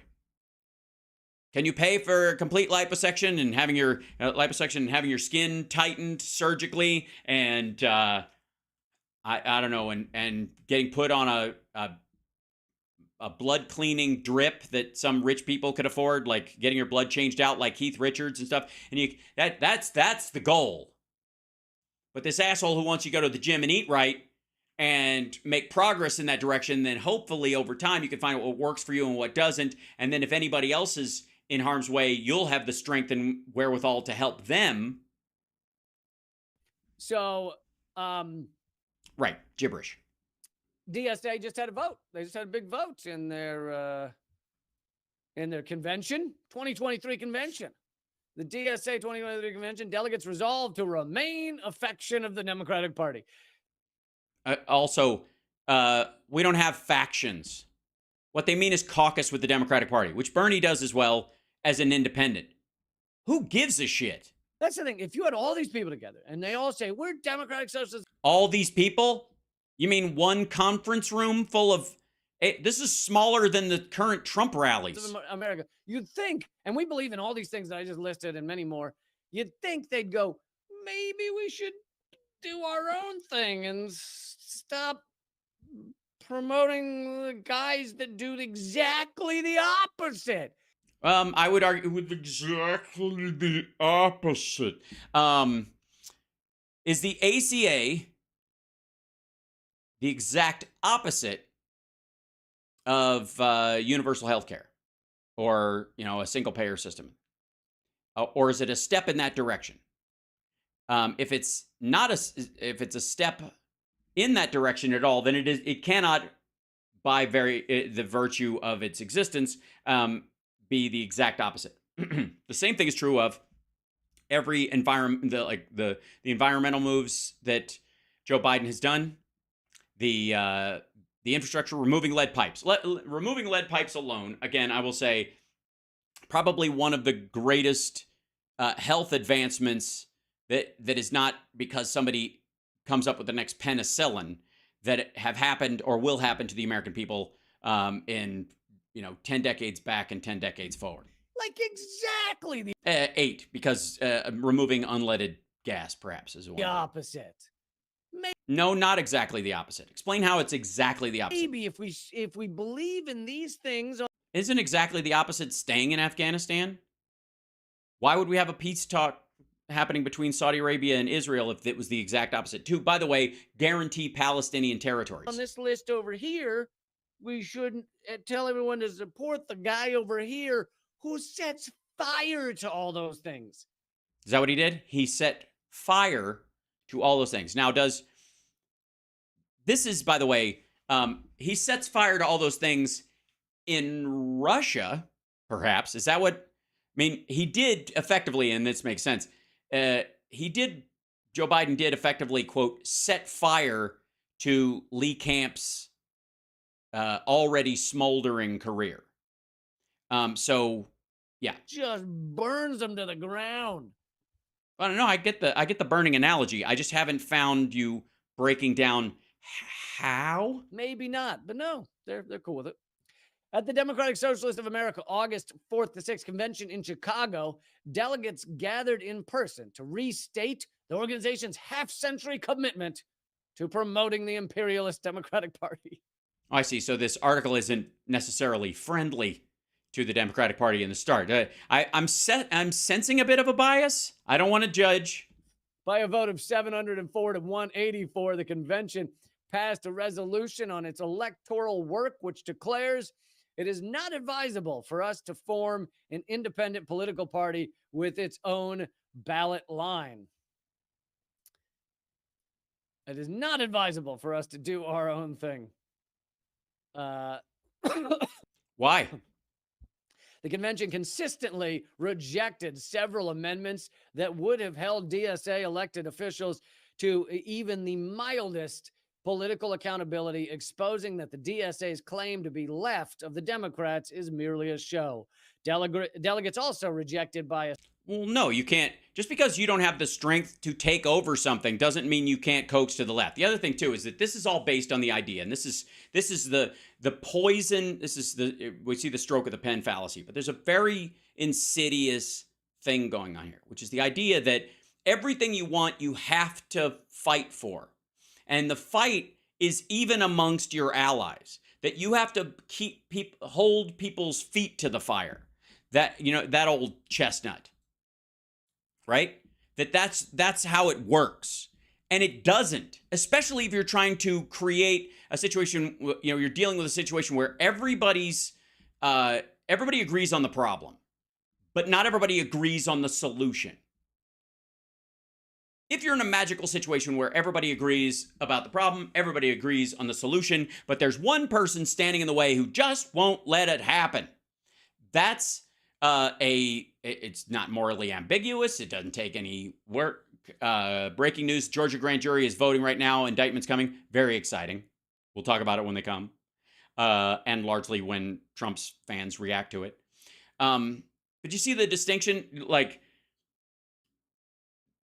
this is based on, and this is probably, Lee's mentality as well. He's absolutely in line with the TYT methodology, the Jimmy Dore methodology, and arguably the Russell thing. Although Russell's a bit of a wuss, so I don't see him using the fight stuff. He's like, we're creating a system. Like, his whole language is about, we've got to destroy the system without saying destroy the system. It's weak, but I'll give him points for at least remaining relatively hippie-ish and nonviolent around it.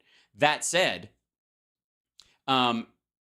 Lee is amongst the people that believes that the only time the Democratic Socialists of America are making any progress with the Democratic Party, or indeed the electorate as a whole, is if they're screaming at them and calling them baby killers, or fighting them and saying, you guys don't really care. Everything you've done to try and further this cause is actually antithetical to everything that you say you believe in. You're a bunch of hypocrites and fuck you. Meanwhile, leave Trump alone. That's been Lee's argument for quite some time. 62.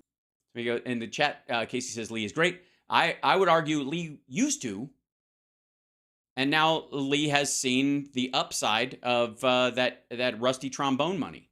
40% margin, a proposed amendment to the electoral resolution, which would have added language that, quote, it is the DSA's expectation that socialists in elected office will vote and act in accordance with core principles of the socialist movement. Which are what? Did you follow that? They rejected. These are the Democratic Socialists, right? They claim to be so. Right. But that just means you're an automatic holdout and you have given your vote. You won't move forward any socialist goals, I guess, unless the program itself is directly socialist. Again, that's why you're not going anywhere. That's why. Socialists.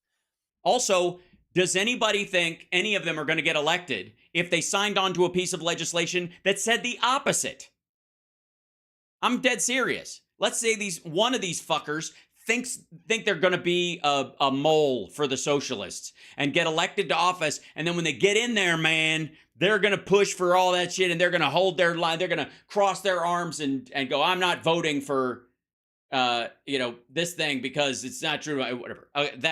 I've drawn the line here. Why? Just cause. I'm not going to tell you. It's because I'm socialist. You guys know it, but I'm not voting for this. If it could be used against them, if they're running for office almost anywhere in the fucking country, even AOC's district, and somebody went, oh, by the way, they signed a pledge saying that they will only vote for things that are in line with socialist values, period, end of story, they'll never get elected. They just won't. But Lee is expecting this. He wants the MAGA-ing of the socialist democratic system, the democratic socialists of America. They claim to want things that would be social for all of us, such as healthcare for all and great infrastructure. And you do realize, fuck, man, we just passed an infrastructure bill. God damn it. public schools that are really awesome and well funded.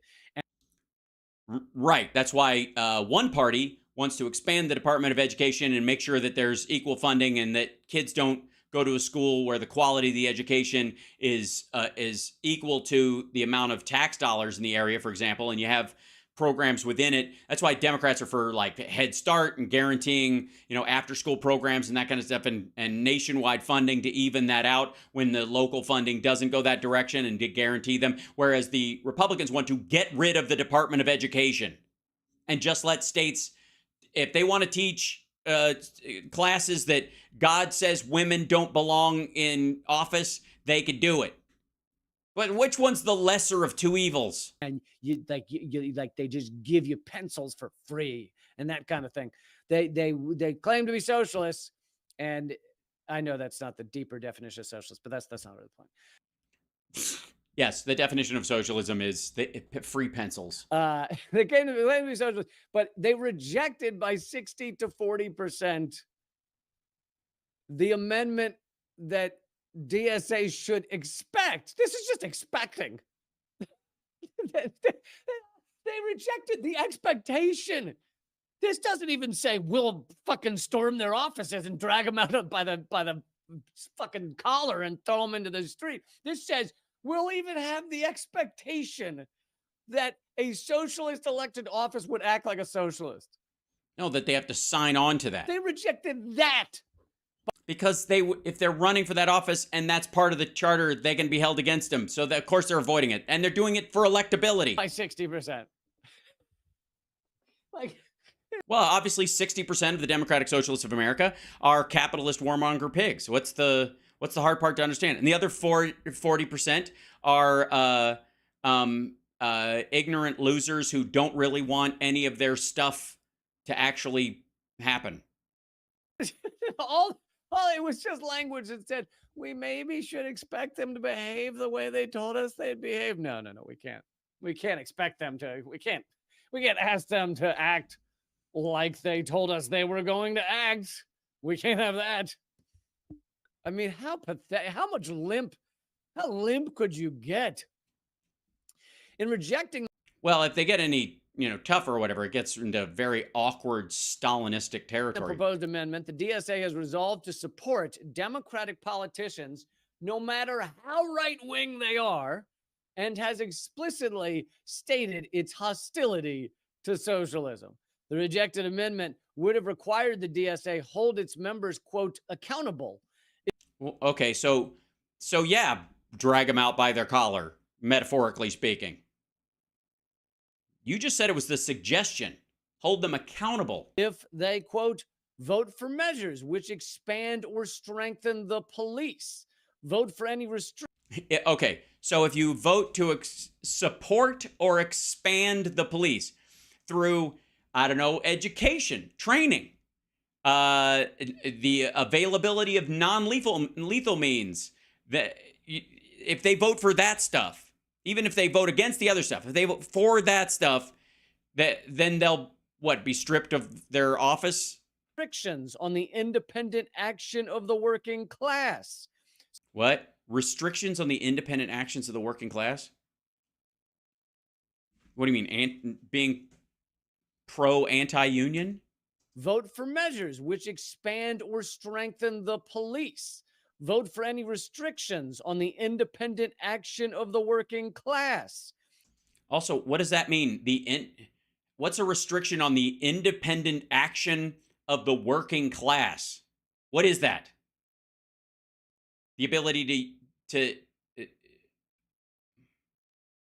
I mean, does that mean if they vote for unions? Such as the right to strike. Vote for military. Oh, I see. Such as the right to strike. Yeah, but what if we're talking about like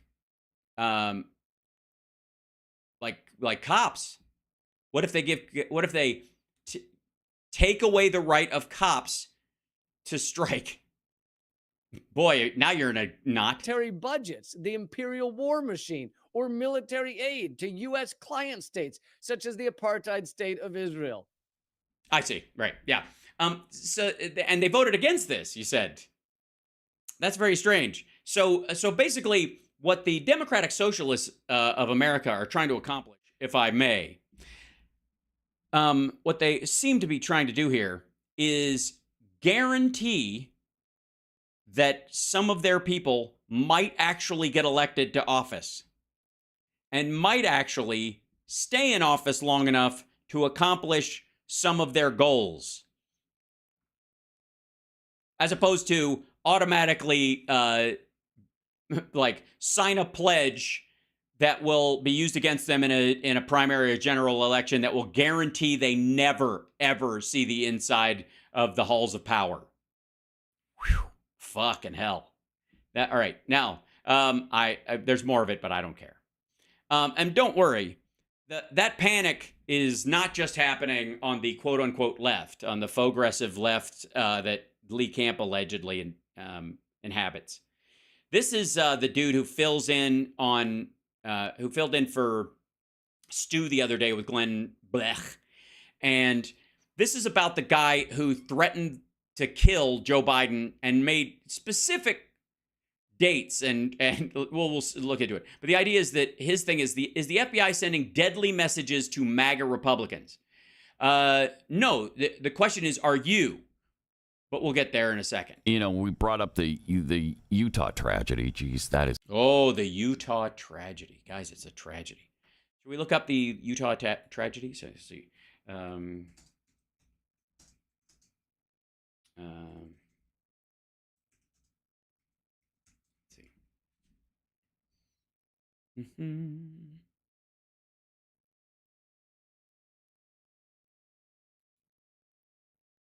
This would be this is the tragedy he's referring to, if I may. Utah man allegedly pointed .357 at agents during raid over threats to Biden. Provo, Utah. Provo, Spain. A Provo man killed last week in an FBI raid over threats to President Joe Biden allegedly pointed at .357 at agents during the raid, according to a press release from the Bureau Monday. On the morning of August 9th, Craig D. Lou Robertson was shot and killed during a FBI raid after allegedly making numerous online threats against President Biden and a number of other high-profile targets, such as Vice President Kamala Harris. Biden landed in Salt Lake City later on that afternoon of August 9th and stayed through most of the day on August 10th. Robertson had allegedly posted threats online several times and was being investigated by the FBI in the weeks leading up to Biden's visit. One of his posts stated, "The time is right for a presidential assassination or two. First Joe, then Kamala." It's a little vague. I mean, you can read that so many different ways, guys. You know what I mean? Yeah. Before President Biden, and look, yeah, you gotta understand, the Blaze is a Christian organization, okay, which means God created death, and you are the agent of God. All right, so this is, okay, FBI agents were investigating his connection with these threats. At the time of the shooting, the FBI said they were attempting to serve an arrest and search warrant. The FBI released a statement on August 14th. This is it. The FBI continues to review an agent-involved shooting, which occurred around 6:15 a.m. on Wednesday, August 9th, 2023 in Provo, Utah. The incident began when special agents attempted to serve arrest and search warrants on 75-year-old Craig D. Lou Robertson at his home for threats to elected officials and law enforcement officers. Robertson resisted arrest, and as agents attempted to take him into custody, he pointed a .357 revolver at them. The FBI takes all shooting incidents involving our agents or task force officers seriously. In accordance with the FBI policy, the shooting incident is under review by the FBI's inspection division. We have no further details to provide at this time. Robertson's family also released a statement after the shooting, which said, in part, that they are shocked and devastated by the, quote, senseless and tragic killing of Robertson. They say he was beloved father and brother, and that they are mourning the loss of a good and decent man, according to the statement. Family say that Robertson was a sportsman and a hunter. He was reportedly a firearm enthusiast, collector, and gunsmith who staunchly supported the constitutionally protected right to keep and bear arms for the purpose of providing food and protection for his family and home. Yeah, but if they have a search warrant, you just let them act on the search warrant, and then you fight it in court. And then if they've harassed you, you sue them and you buy another ranch. Despite his social media presence, one post showed an assault-style rifle with the caption, "My Democrat Eradicator," a gas-operated point-and-shoot nail driver. Neighbors and friends of Robertson told NextRCID they never expected this of him. Let's see if there's more pics on this guy. But it's a tragedy. It's a FAFO story. Let's see if we get. Is this business? It's the okay. This is okay. Back up. Quit it. Bink bink. News wrap. This is PBS. Shoot and kill man. Utah inspector fatally shoots man and allegedly threatened. Fatally shoots man who threatened kill mannequin. Yeah, here you go. This is NPR's thing. This is, if I may.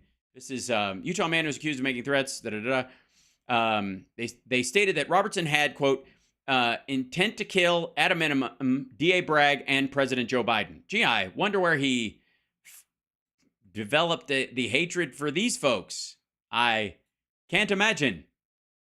Robertson allegedly said that he needed to prepare his camouflage and sniper rifle in anticipation of Biden's trip to Utah this week. Well, that would get you a knock on the door. And again, allegedly said or allegedly posted. Robertson also allegedly threatened to assassinate Bragg in a parking garage. That's pretty specific as well. White House confirmed the president was briefed on the events, but referred specific questions to the FBI. In a statement to NPR, they said it was reviewing okay, we saw that part. Incident began when special agents attempted to okay, blah, blah, blah. The charging documents obtained by NPR said that Robertson mentioned many other politicians, including Letitia James, Merrick Garland, Gavin Newsom. What a surprise. I was hoping the documents would be there. But anyways, there was this, it was a tragedy, was it? Craig Robertson, who was 75 years old. And armed. What the fuck difference does it make? What he wasn't 7.5 years old. He's a grown fucking man. 75. Yes, he said threatening things about the president and should not have. And the Secret Service should have showed up at his door and arrested him for it. They did. Deal with it that way.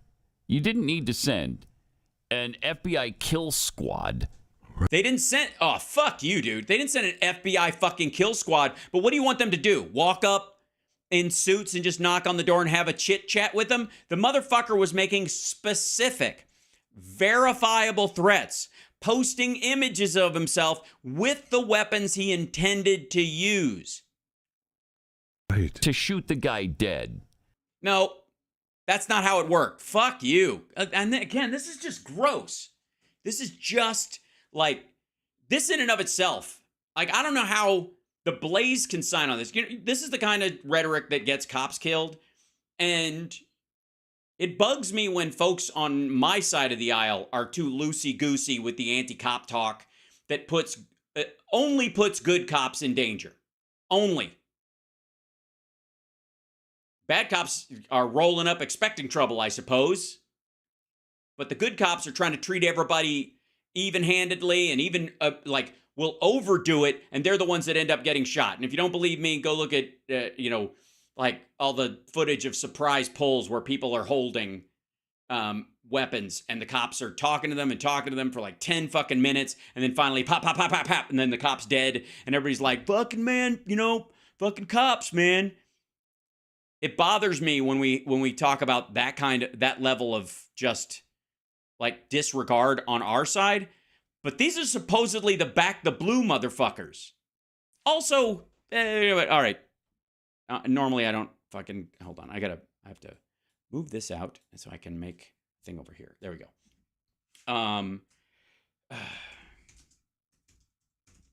So the last time that I'm aware of that we had, let's see, there's two more there. Yeah, here we go. We had two FBI agents killed in Sunrise, Florida, west of Fort Lauderdale.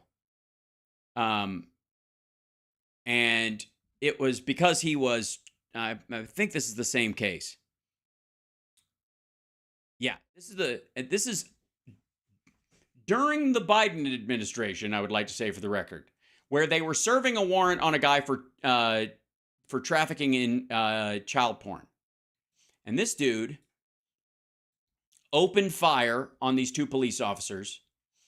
Let's see. The sun had not yet come up on a Tuesday when a group of FBI agents assigned to investigate criminals who prey on children online approached the Water Terrace apartments in Sunrise, Florida to execute a search warrant, a routine part of the job that is always fraught with risk. What exactly happened in the ensuing minutes is unknown, but a gun battle broke out, rousting neighbors out of bed in a quiet residential community. Law enforcement officials called emergency dispatchers, multiple shots fired. They reported send air rescue. 2 FBI agents died and 3 more were injured in one of the deadly shootings in the Bureau history. No agent had been shot and killed since 2008. On the line of duty, a similarly bloody shootout took place in Miami suburb 35 years ago, killing 2 FBI agents and injuring 5 others. That's actually the biggest killing of FBI agents in FBI history.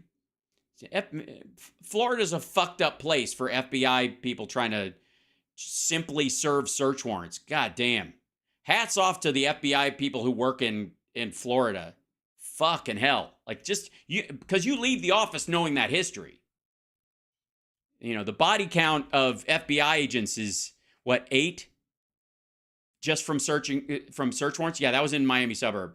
The man being investigated in this case, which the authorities said involved violent crimes against children, had barricaded himself at the complex and was found dead. After he had shot the cops and had shot the FBI agents and all that shit was happening, he blew his brains out, I think.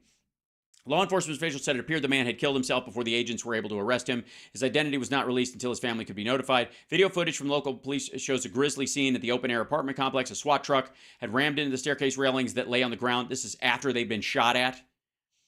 And this motherfucker would like police officers to, and that guy had not posted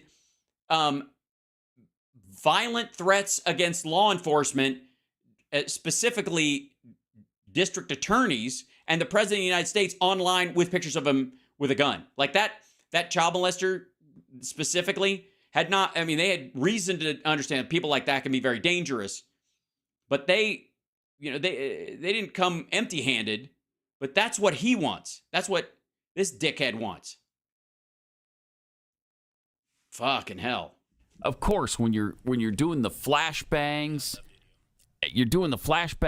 and you got the tank outside his house, and you got 30 FBI agents hiding behind the tank from this 75-year-old man inside who can barely move. It's almost as if, now you know he's they wanted to kill him. Fuck you. So those, and again, who's they? The individual FBI agents having to deal with this who got the fucking magic card that this dickhead is in their district. I got news for you. If you post pictures online of yourself with high-powered rifles and with the idea that you're going to kill the fucking president of the United States, and you name the date and the place, and you do it for weeks, apparently, you're going to get a flashbang. They're not going to just knock on your fucking door. He's armed. He's got weapons. He's talked about it. They talked to him prior, right, in February or something, right? They talked about talking to him at one time. Uh-huh. And he didn't just stop doing it and lay down his arms or come in and deal with it in any other way. What'd he say? Prior to this. In March, I think. And, he's said threatening things on Facebook, and, he's mad at... Who hasn't, though? Who hasn't threatened to eviscerate dozens of their fellow human beings for their, to show their political fealty to a second-generation rich kid from New York and former game show host, current microblogger? I mean, come on. What's Facebook for? Biden. It's for sending stars to this goddamn program. And subscribe. Just say, subscribe. And who isn't? No. Join the club. I know. Are they going to show up at my house? Because I talk about Biden every day. Yeah, but you don't pick a date and a time you're going to fucking kill him, and you do not say exactly what he said. Stop it. Stop. As a matter of fact, I don't doubt that this asshole has the idiot bravado of thinking he could or should or wants to say that kind of shit, but he doesn't have the nuts to do it. I don't, threaten him. Yeah, exactly, motherfucker. That's the line. That's the meaningful part. And you don't brandish weapons while you fucking do it. But nothing.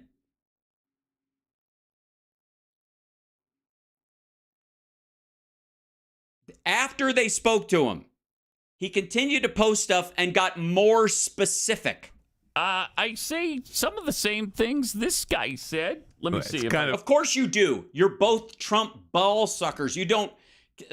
Interesting. It's kind of interesting. Interesting. But yeah, you have the same gripes. He just took it past the line where he's threatening to murder somebody. And again, here's an important lesson in free speech, everyone. And what the lovely folks at The Blaze may not recognize, and I would like to congratulate our regular viewers, and I would like to congratulate any of the maggot trolls that hang around. Congratulations. You live in a country where as long as you don't threaten to murder people on a specific date, you can talk all the shit you want about your political leaders. Sorry, there's no New World Order. You're not going to get scooped up in a fucking black helicopter. Nobody gives a fuck. You're allowed. But if you cross that line and show a gun in something, you go, I can't wait to shoot the president on August 9th at 3:35 when I know he's going to be walking out of there and I've got the perfect spot picked out. That line cross is what will get you in trouble. And that has nothing to do with free speech. He called him a buffoon. Nobody cared. Wonder where that word comes from. That word comes from. Okay, so the argument these guys are making is that this guy was a regular listener. Is that what their word we're going to find out? That this dude that he's the what Gavin Long is to TYT, this dude is to the Pat Gray fucking half hour. The buffoon in chief is what he called him. Called him a lying idiot. So what? Nobody cares. If I had $1 for every time I'd be a millionaire for every time I've called Biden a lying. He is a lying idiot. He is. Clearly. That's a proven fact. These guys are a lot of fun at the bar. You ever stumble on the table that's chattering like this?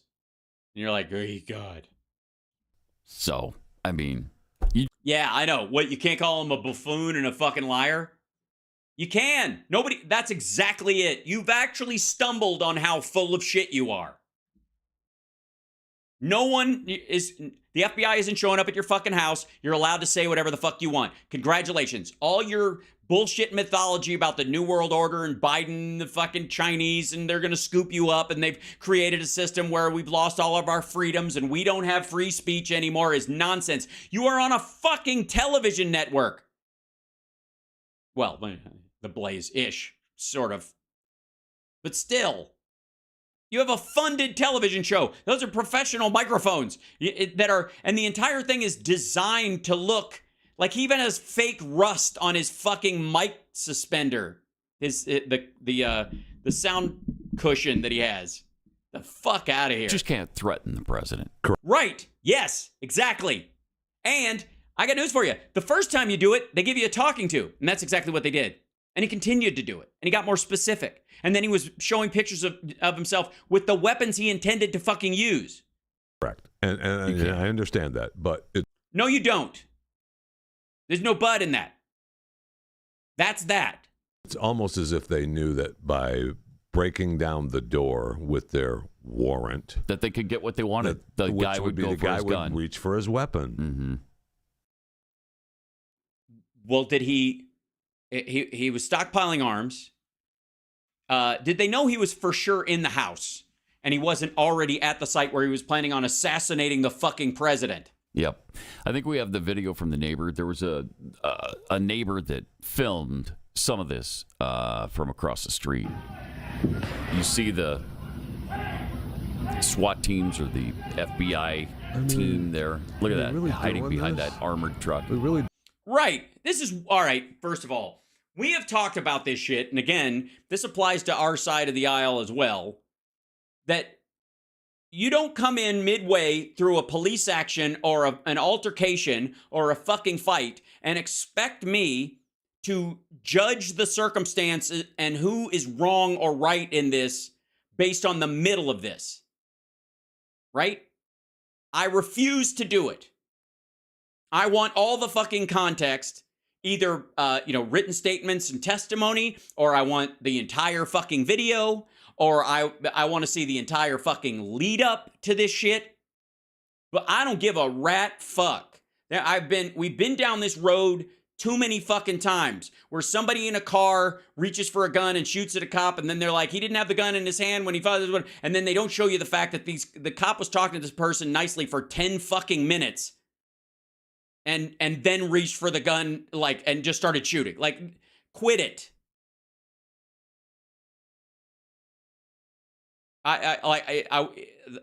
It's bad enough we have them trying to sell the whole, Hunter Biden laptop bullshit without metadata. I don't want half a fucking video.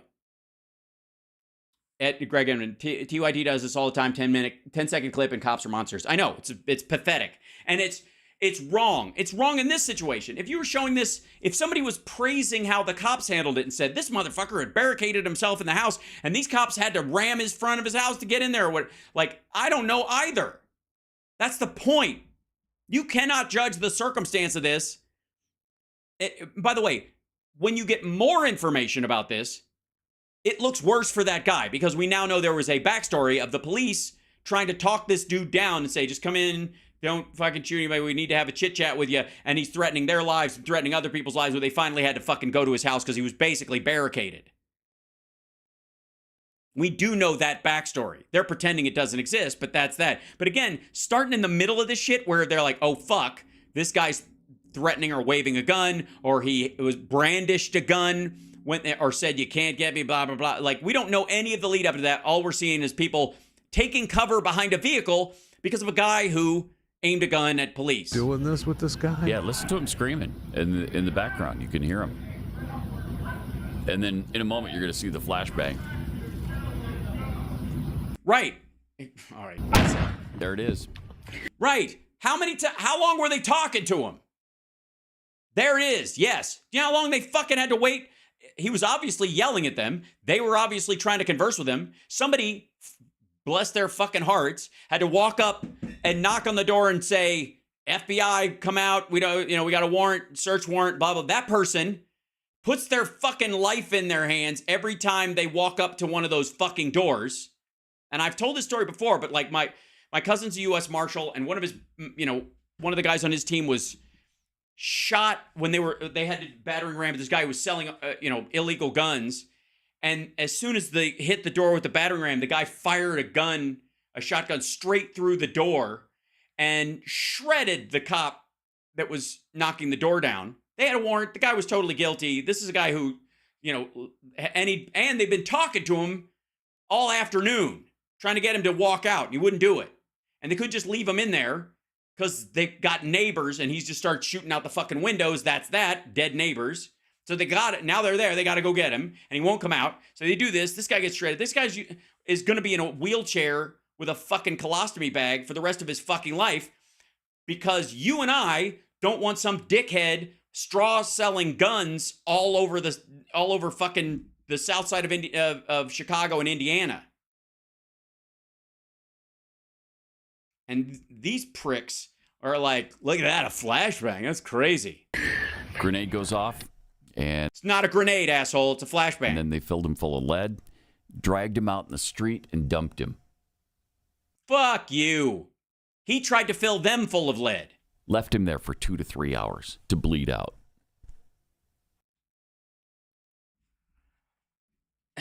Okay.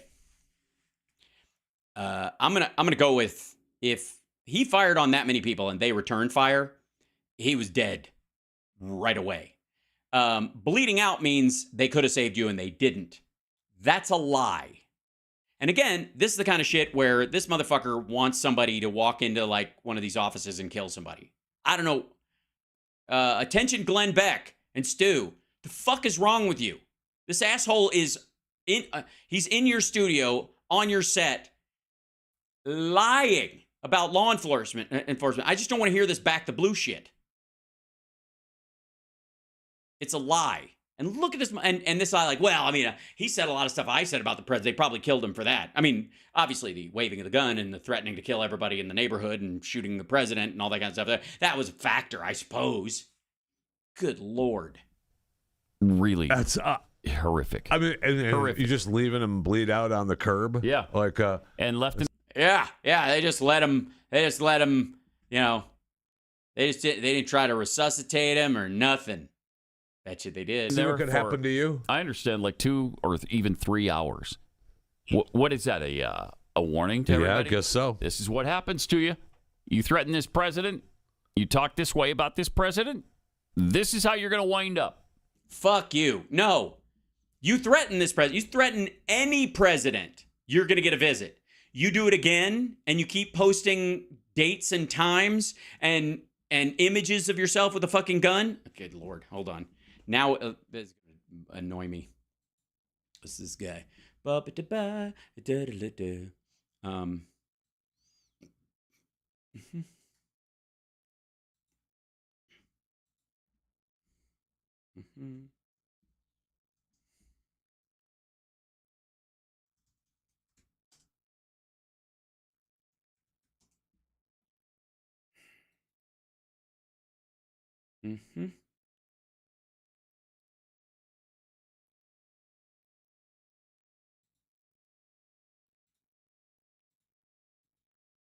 See if I can find these.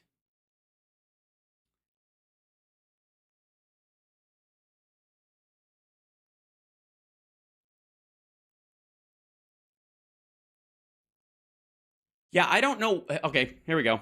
This is, you guys want to see why they might have taken this guy's threat seriously?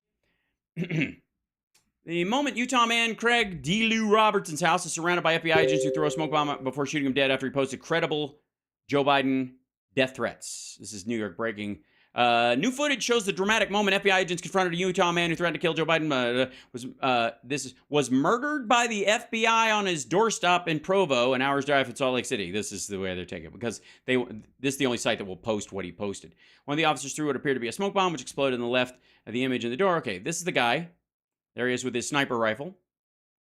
Owned a custom woodworking business, but didn't renew his license after it expired last year, according to state records. One then throws a period. Okay, so this is just AI. Actual shooting is unclear, but photographs in the scene show Robertson lying on his back dead on the front steps of his home. FBI takes seriously all shooting events. For months, Robert has been posting daily threats on what is believed to be his Facebook page, revealing his obsession with the president and his fantasies about hurting him. A message reads, "There is only one creature in this universe that I hate more than Joe Biden. It's Lucifer, Biden's brother." While monitoring Robertson's home on March 19th, a special agent tried to talk to Robertson about his messages. Robertson replied, "I said it was a dream." He told the officer to come back with a warrant. Robertson, who owned a custom woodworking business, worked as a structural welder. His messages became increasingly violent and threatening, targeting Kamala Harris, California Governor Gavin Newsom, Manhattan District Attorney Alvin Bragg, in addition to Biden. Hey, FBI, still monitoring my social media, checking so I can be sure to have a loaded gun handy in case you drop by again. There's a picture of him. Robertson had several photos of himself posing with guns and wearing tactical gear on social media. By the way, if he was a 17-year-old boy, everybody would have gone, how did nobody pay attention to this fuckhead before he opened fire in a mall? There he is wearing the same shit again. Another photo with his guns and body armor, ski mask, and helmet. These are all of his guns, taped in the garage. There's a knife right there in case he runs out of bullets, I suppose. Zombie apocalypse being what it is. His holster belts for his handguns. Robertson shared numerous photos online with heavy guns that he stacked in a massive gun cache in his home, including sniper rifles, AR-15 style weapons in March. Well, we'll see. Threatened to kill Bragg, who oversees the criminal investigation. Hello there. Let's see. To another. I wait in this courthouse. Yeah, here it goes.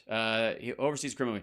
I wait in the courthouse parking garage with my suppressed Smith & Wesson M&P 9mm to smoke a radically foolish prosecutor who should have never been elected, he wrote at the time. Hello there to another corrupted bitch. I guess. Most of his social media posts revolved around the president and his son Hunter. Perhaps Utah will become famous this week as the place a sniper took out Biden the Marxist. In my dream, I see Joe Biden's body in a dark corner of a D.C. parking garage with his head severed and lying in a huge puddle of blood. Hoorah. There's only one creature in the universe. Okay, that's the Lucifer one. Page, which also posted pro-Trump comments. I know, shocking. Also had more death threats against Biden's brother, Kamala Harris, Manhattan DA Alvin Bragg. On Monday, Robertson is reported to have written, I hear Biden is coming to Utah, digging out my ghillie suit and wiping the dust off my M24 sniper rifle. Welcome, buffoon to chief.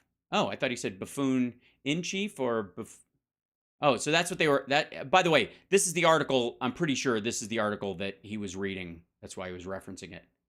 But I think he means buffoon in chief. Okay. One of the things you can point out in somebody who's either got dementia or they're starting to lose it is that is odd typos in important messages. He then wrote, hey, FBI, are still monitoring it. That's okay. That was on Tuesday. His Facebook post contained bloodthirsty content about how he would brutally kill the commander-in-chief. He also shared numerous photos of heavy weapons he was stacked. Okay, blah, blah, blah. These are the people there. This is all the FBI guys gathering. There's Biden, because in case we don't know. Court documents show that Robertson, who describes himself as MAGA Trumper, threatened to inflict bodily harm on Biden during his visit to Utah. He was charged with interstate threats against the president, and influencing, obstructing, and retaliating against federal law enforcement officials through threats, which is like that whole thing about like show up at my door and I'll have a gun. An FBI official said the raid was related to an investigation into threats against them. Yeah, obviously. They deemed them credible. Well, I think Biden's coming and I got to dust off my M24, and there he is dusting off his M24. I guess, right? Yeah. So the idea that somehow, but it's my mistake. I thought that they were concerned that guy was making credible threats to the president of the United States and other human beings, and that he believed he had every reason in the world to carry them out, and that he was actually going to do it. And when confronted by law enforcement, he told them to fuck off and threatened them with a gun. I thought that's why they did the search warrant and the raid and were going to arrest him, which he, by the way, could have gone quietly and made a big noise or whatever and sued the police for his violating his First Amendment rights, perhaps, unless he was actually planning on doing it, which is what it sounds like. Oh, is it indictment time? We're waiting. I'm waiting. So, but apparently no, it's because he even said these things. Now, I know what you're thinking. Isn't Twitter full of fucking accounts that say way worse all the time, and they're not getting killed? I know. Sure, it doesn't add up, but it's the Blaze. Is that the message to the rest of us? No, the rest of the message to you specifically is fuck off. Message received. Yeah, got your message. Good, then shut the fuck up. I guess you're shutting your show down because apparently you're not allowed to say the things you said and you're afraid you're going to die. If message received, maybe he is doing this from his fucking bunker and it's not just for show. You can stick it up your rectal cavity. But we got the message. Jeez. I don't know. It's sad all the way around. It is. It's sad. No, it's not. The saddest thing is that if this guy had been successful in killing a bunch of FBI agents, you guys either would have cried some level of crocodile tears about it and then blew it off in, going into the next story, or you would have secretly amongst yourself cheered for these guys' deaths when all they were doing was carrying out a search warrant that in any other time would have been completely reasonable. All the way around, because it didn't have to happen. Because I know that we have to take those things seriously. What do you mean now? After your ridiculous idea that this was somehow just to control you? But on the other hand, do we honestly believe that this 75-year-old man is going to traverse down to wherever Joe Biden is? He was not going to drive to Salt Lake City and shoot the president. He was not going to do that. And if he had, and it wasn't Biden. It was a Trumper. What if you'd have found out that the guy who shot Scalia, the alleged Bernie supporter guy, how the courtroom thinks someone say, "Oh, all right, right now MSNBC's at the courthouse. Hold on, we'll go to it. Hold on. Give me 1 second. I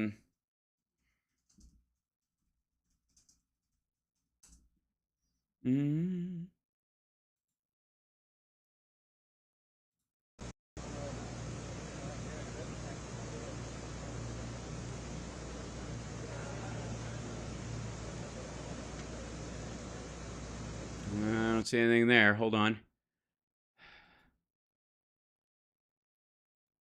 There are lights outside. Nope. Okay, hold on.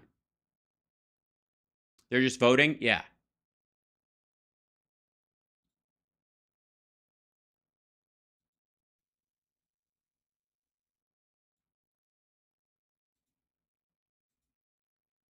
Yeah. Oh, my touch is simulcasting the MSNBC? Well, that's not right. Let's see. Hold on, let me grab you guys. Hold on real quick. Hi folks. Boom, boom, boom, boom. Did I just get you in here? There you go. Still talking heads waiting for announcement. Yeah, we can definitely cover this Wednesday because it'll be about people's reaction to it. But ultimately, I don't think that, I mean, even if they vote tonight, the chances that they announce it this evening seems like a lot. Unless they're going to go arrest him specifically. Right?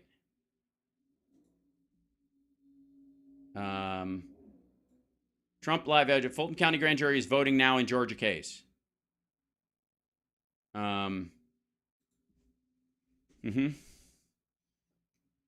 We'll see if there's a wait a second, Fulton County does, yeah, they're still just waiting. Yeah, shit's about to go down. MCA's courtroom broadcasting his ass going down tonight. You think so? All right. Breaking news, felony, Canada.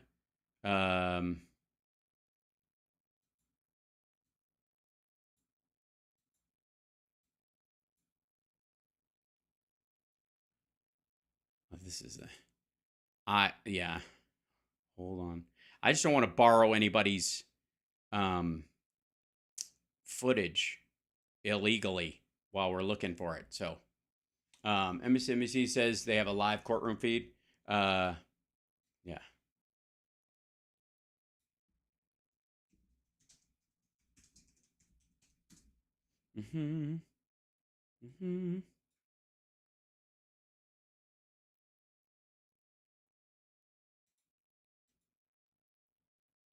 Trump in court live coverage. This is the Fox 5 one. Is that the whole thing? Hold on. That's earlier. Yeah, that's April 4th. That's Trump appearing in court. He's not there actually for this one.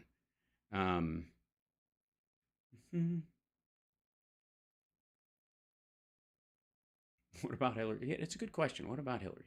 It's interesting that well, I'm well past the hour. I'm gonna just duck out so that you guys can watch it. And I know that like Hillary is going to be on Rachel Maddow's show, and I'm curious if they talk about it while it's happening as well. But they're, I don't want to like. You're in the man cave. You need a TV, just a little one. Yes, I do. I don't have one. This is not a man cave. This is my office. But I will say for the record though that next time we're gonna do.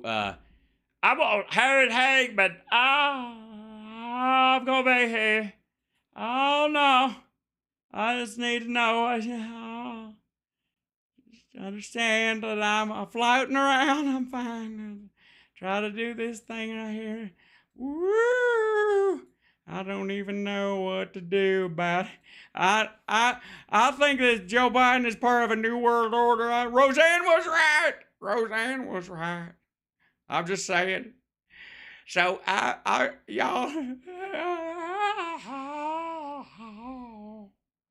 I know it's true. I know that Joe Biden, he's the most crooked person ever. Oh no. So I'm gonna watch all this. Y'all are gonna see me on this shit. That's how it's gonna be. All right, come on. So I'll see you next time. And walk in. That's a bad time to walk in the middle of this. Oh no, good Lord. So just for the record, I will see you guys. Paul Bearer. It's a great name for a character. Pen signing. Okay. Unsealed. I don't know. Maybe we'll see. Well, I have to say I'm excited about the idea, and I'm curious if at some point, and we shall see, if Trump gets one of these cupcake interviews. You know what I'm fucking talking about? God damn it, the son of a bitch gets away with everything. I don't know how it happens. They won't ask him the tough questions. This ain't a cupcake interview, you son of a bitch. I'll ask him the tough questions. My questions are if journalism is a cow, my questions are the gristle and the hooves. Yeah. Chewy is a sun-dried asshole. That's what's up. Cupcake interview is not gonna fucking happen. I'm letting you guys get ready. Yeah, son of a bitch. Anyways, we'll see you soon. I'm gonna let you guys go. I'm gonna go watch the live stream. Just go. I'll kick you guys over. By the way, on Twitch, I'm gonna send you guys to. Whoops. There we go. There we go. Where is it? There you go. I'm gonna send you guys over to Twitch. So I will see you guys soon. Take care of yourself and take care of somebody else. I might pop on and say something tomorrow, but it won't be a regular show because of the jam and travel being what it is and all that kind of stuff. So love you. Take care, and I'll see you next time. And remember, I guess most of all,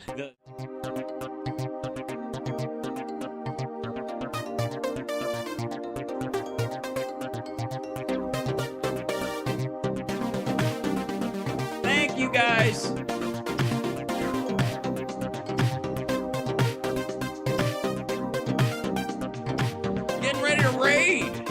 We got more people than Midas coming into raid. We got more than we're like, come on, we got to double their numbers. Raid.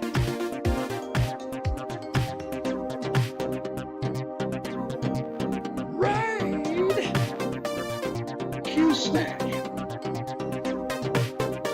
I like wood.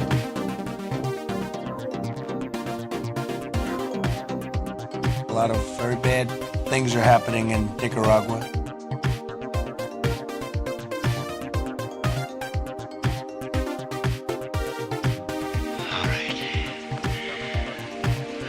Who wants some? Who's next?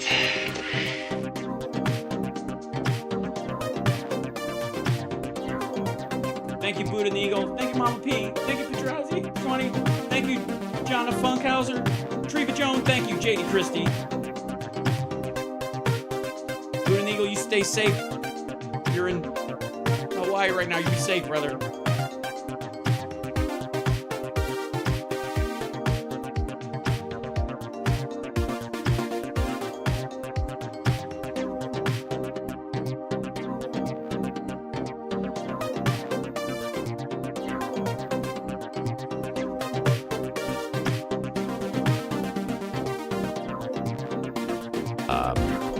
But here's what the family said. The family released a statement.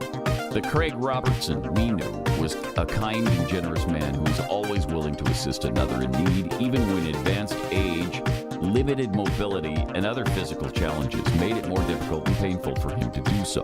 He often used his expert woodworking skills to craft beautiful and creative items for others, including toys such as sleighs, rocking horses, and bubblegum dispensers for the children of neighbors and friends at Christmas time. He was active in his local church congregation, loved the Lord Jesus Christ with all his heart. He was a devoted dog lover all his life, and he lavished his animals with love and affection. He was a lover of history and an avid reader of every kind of book. In his younger years, he was a sportsman and hunter. He was a firearm enthusiast, pretty clear, collector and gunsmith who staunchly supported the constitutionally protected right to keep and bear arms for the purposes of providing food and protection for his family and home. Read kook to the Biden administration. Right. That's how they'll read that. As As a safety inspector in the steel industry, he worked diligently and conscientiously to safeguard the lives and well-being of untold thousands who would use and benefit from the numerous industrial and public works projects he was responsible for during the course of a decades-long career. Craig loved this country with all his heart. He saw it as a God-inspired and God-blessed land of liberty. He was understandably frustrated and distraught by the present and ongoing erosions to our constitutionally protected freedoms and the rights of free citizens wrought by what he and many others in this nation observed to be a corrupt and overreaching government. Yeah.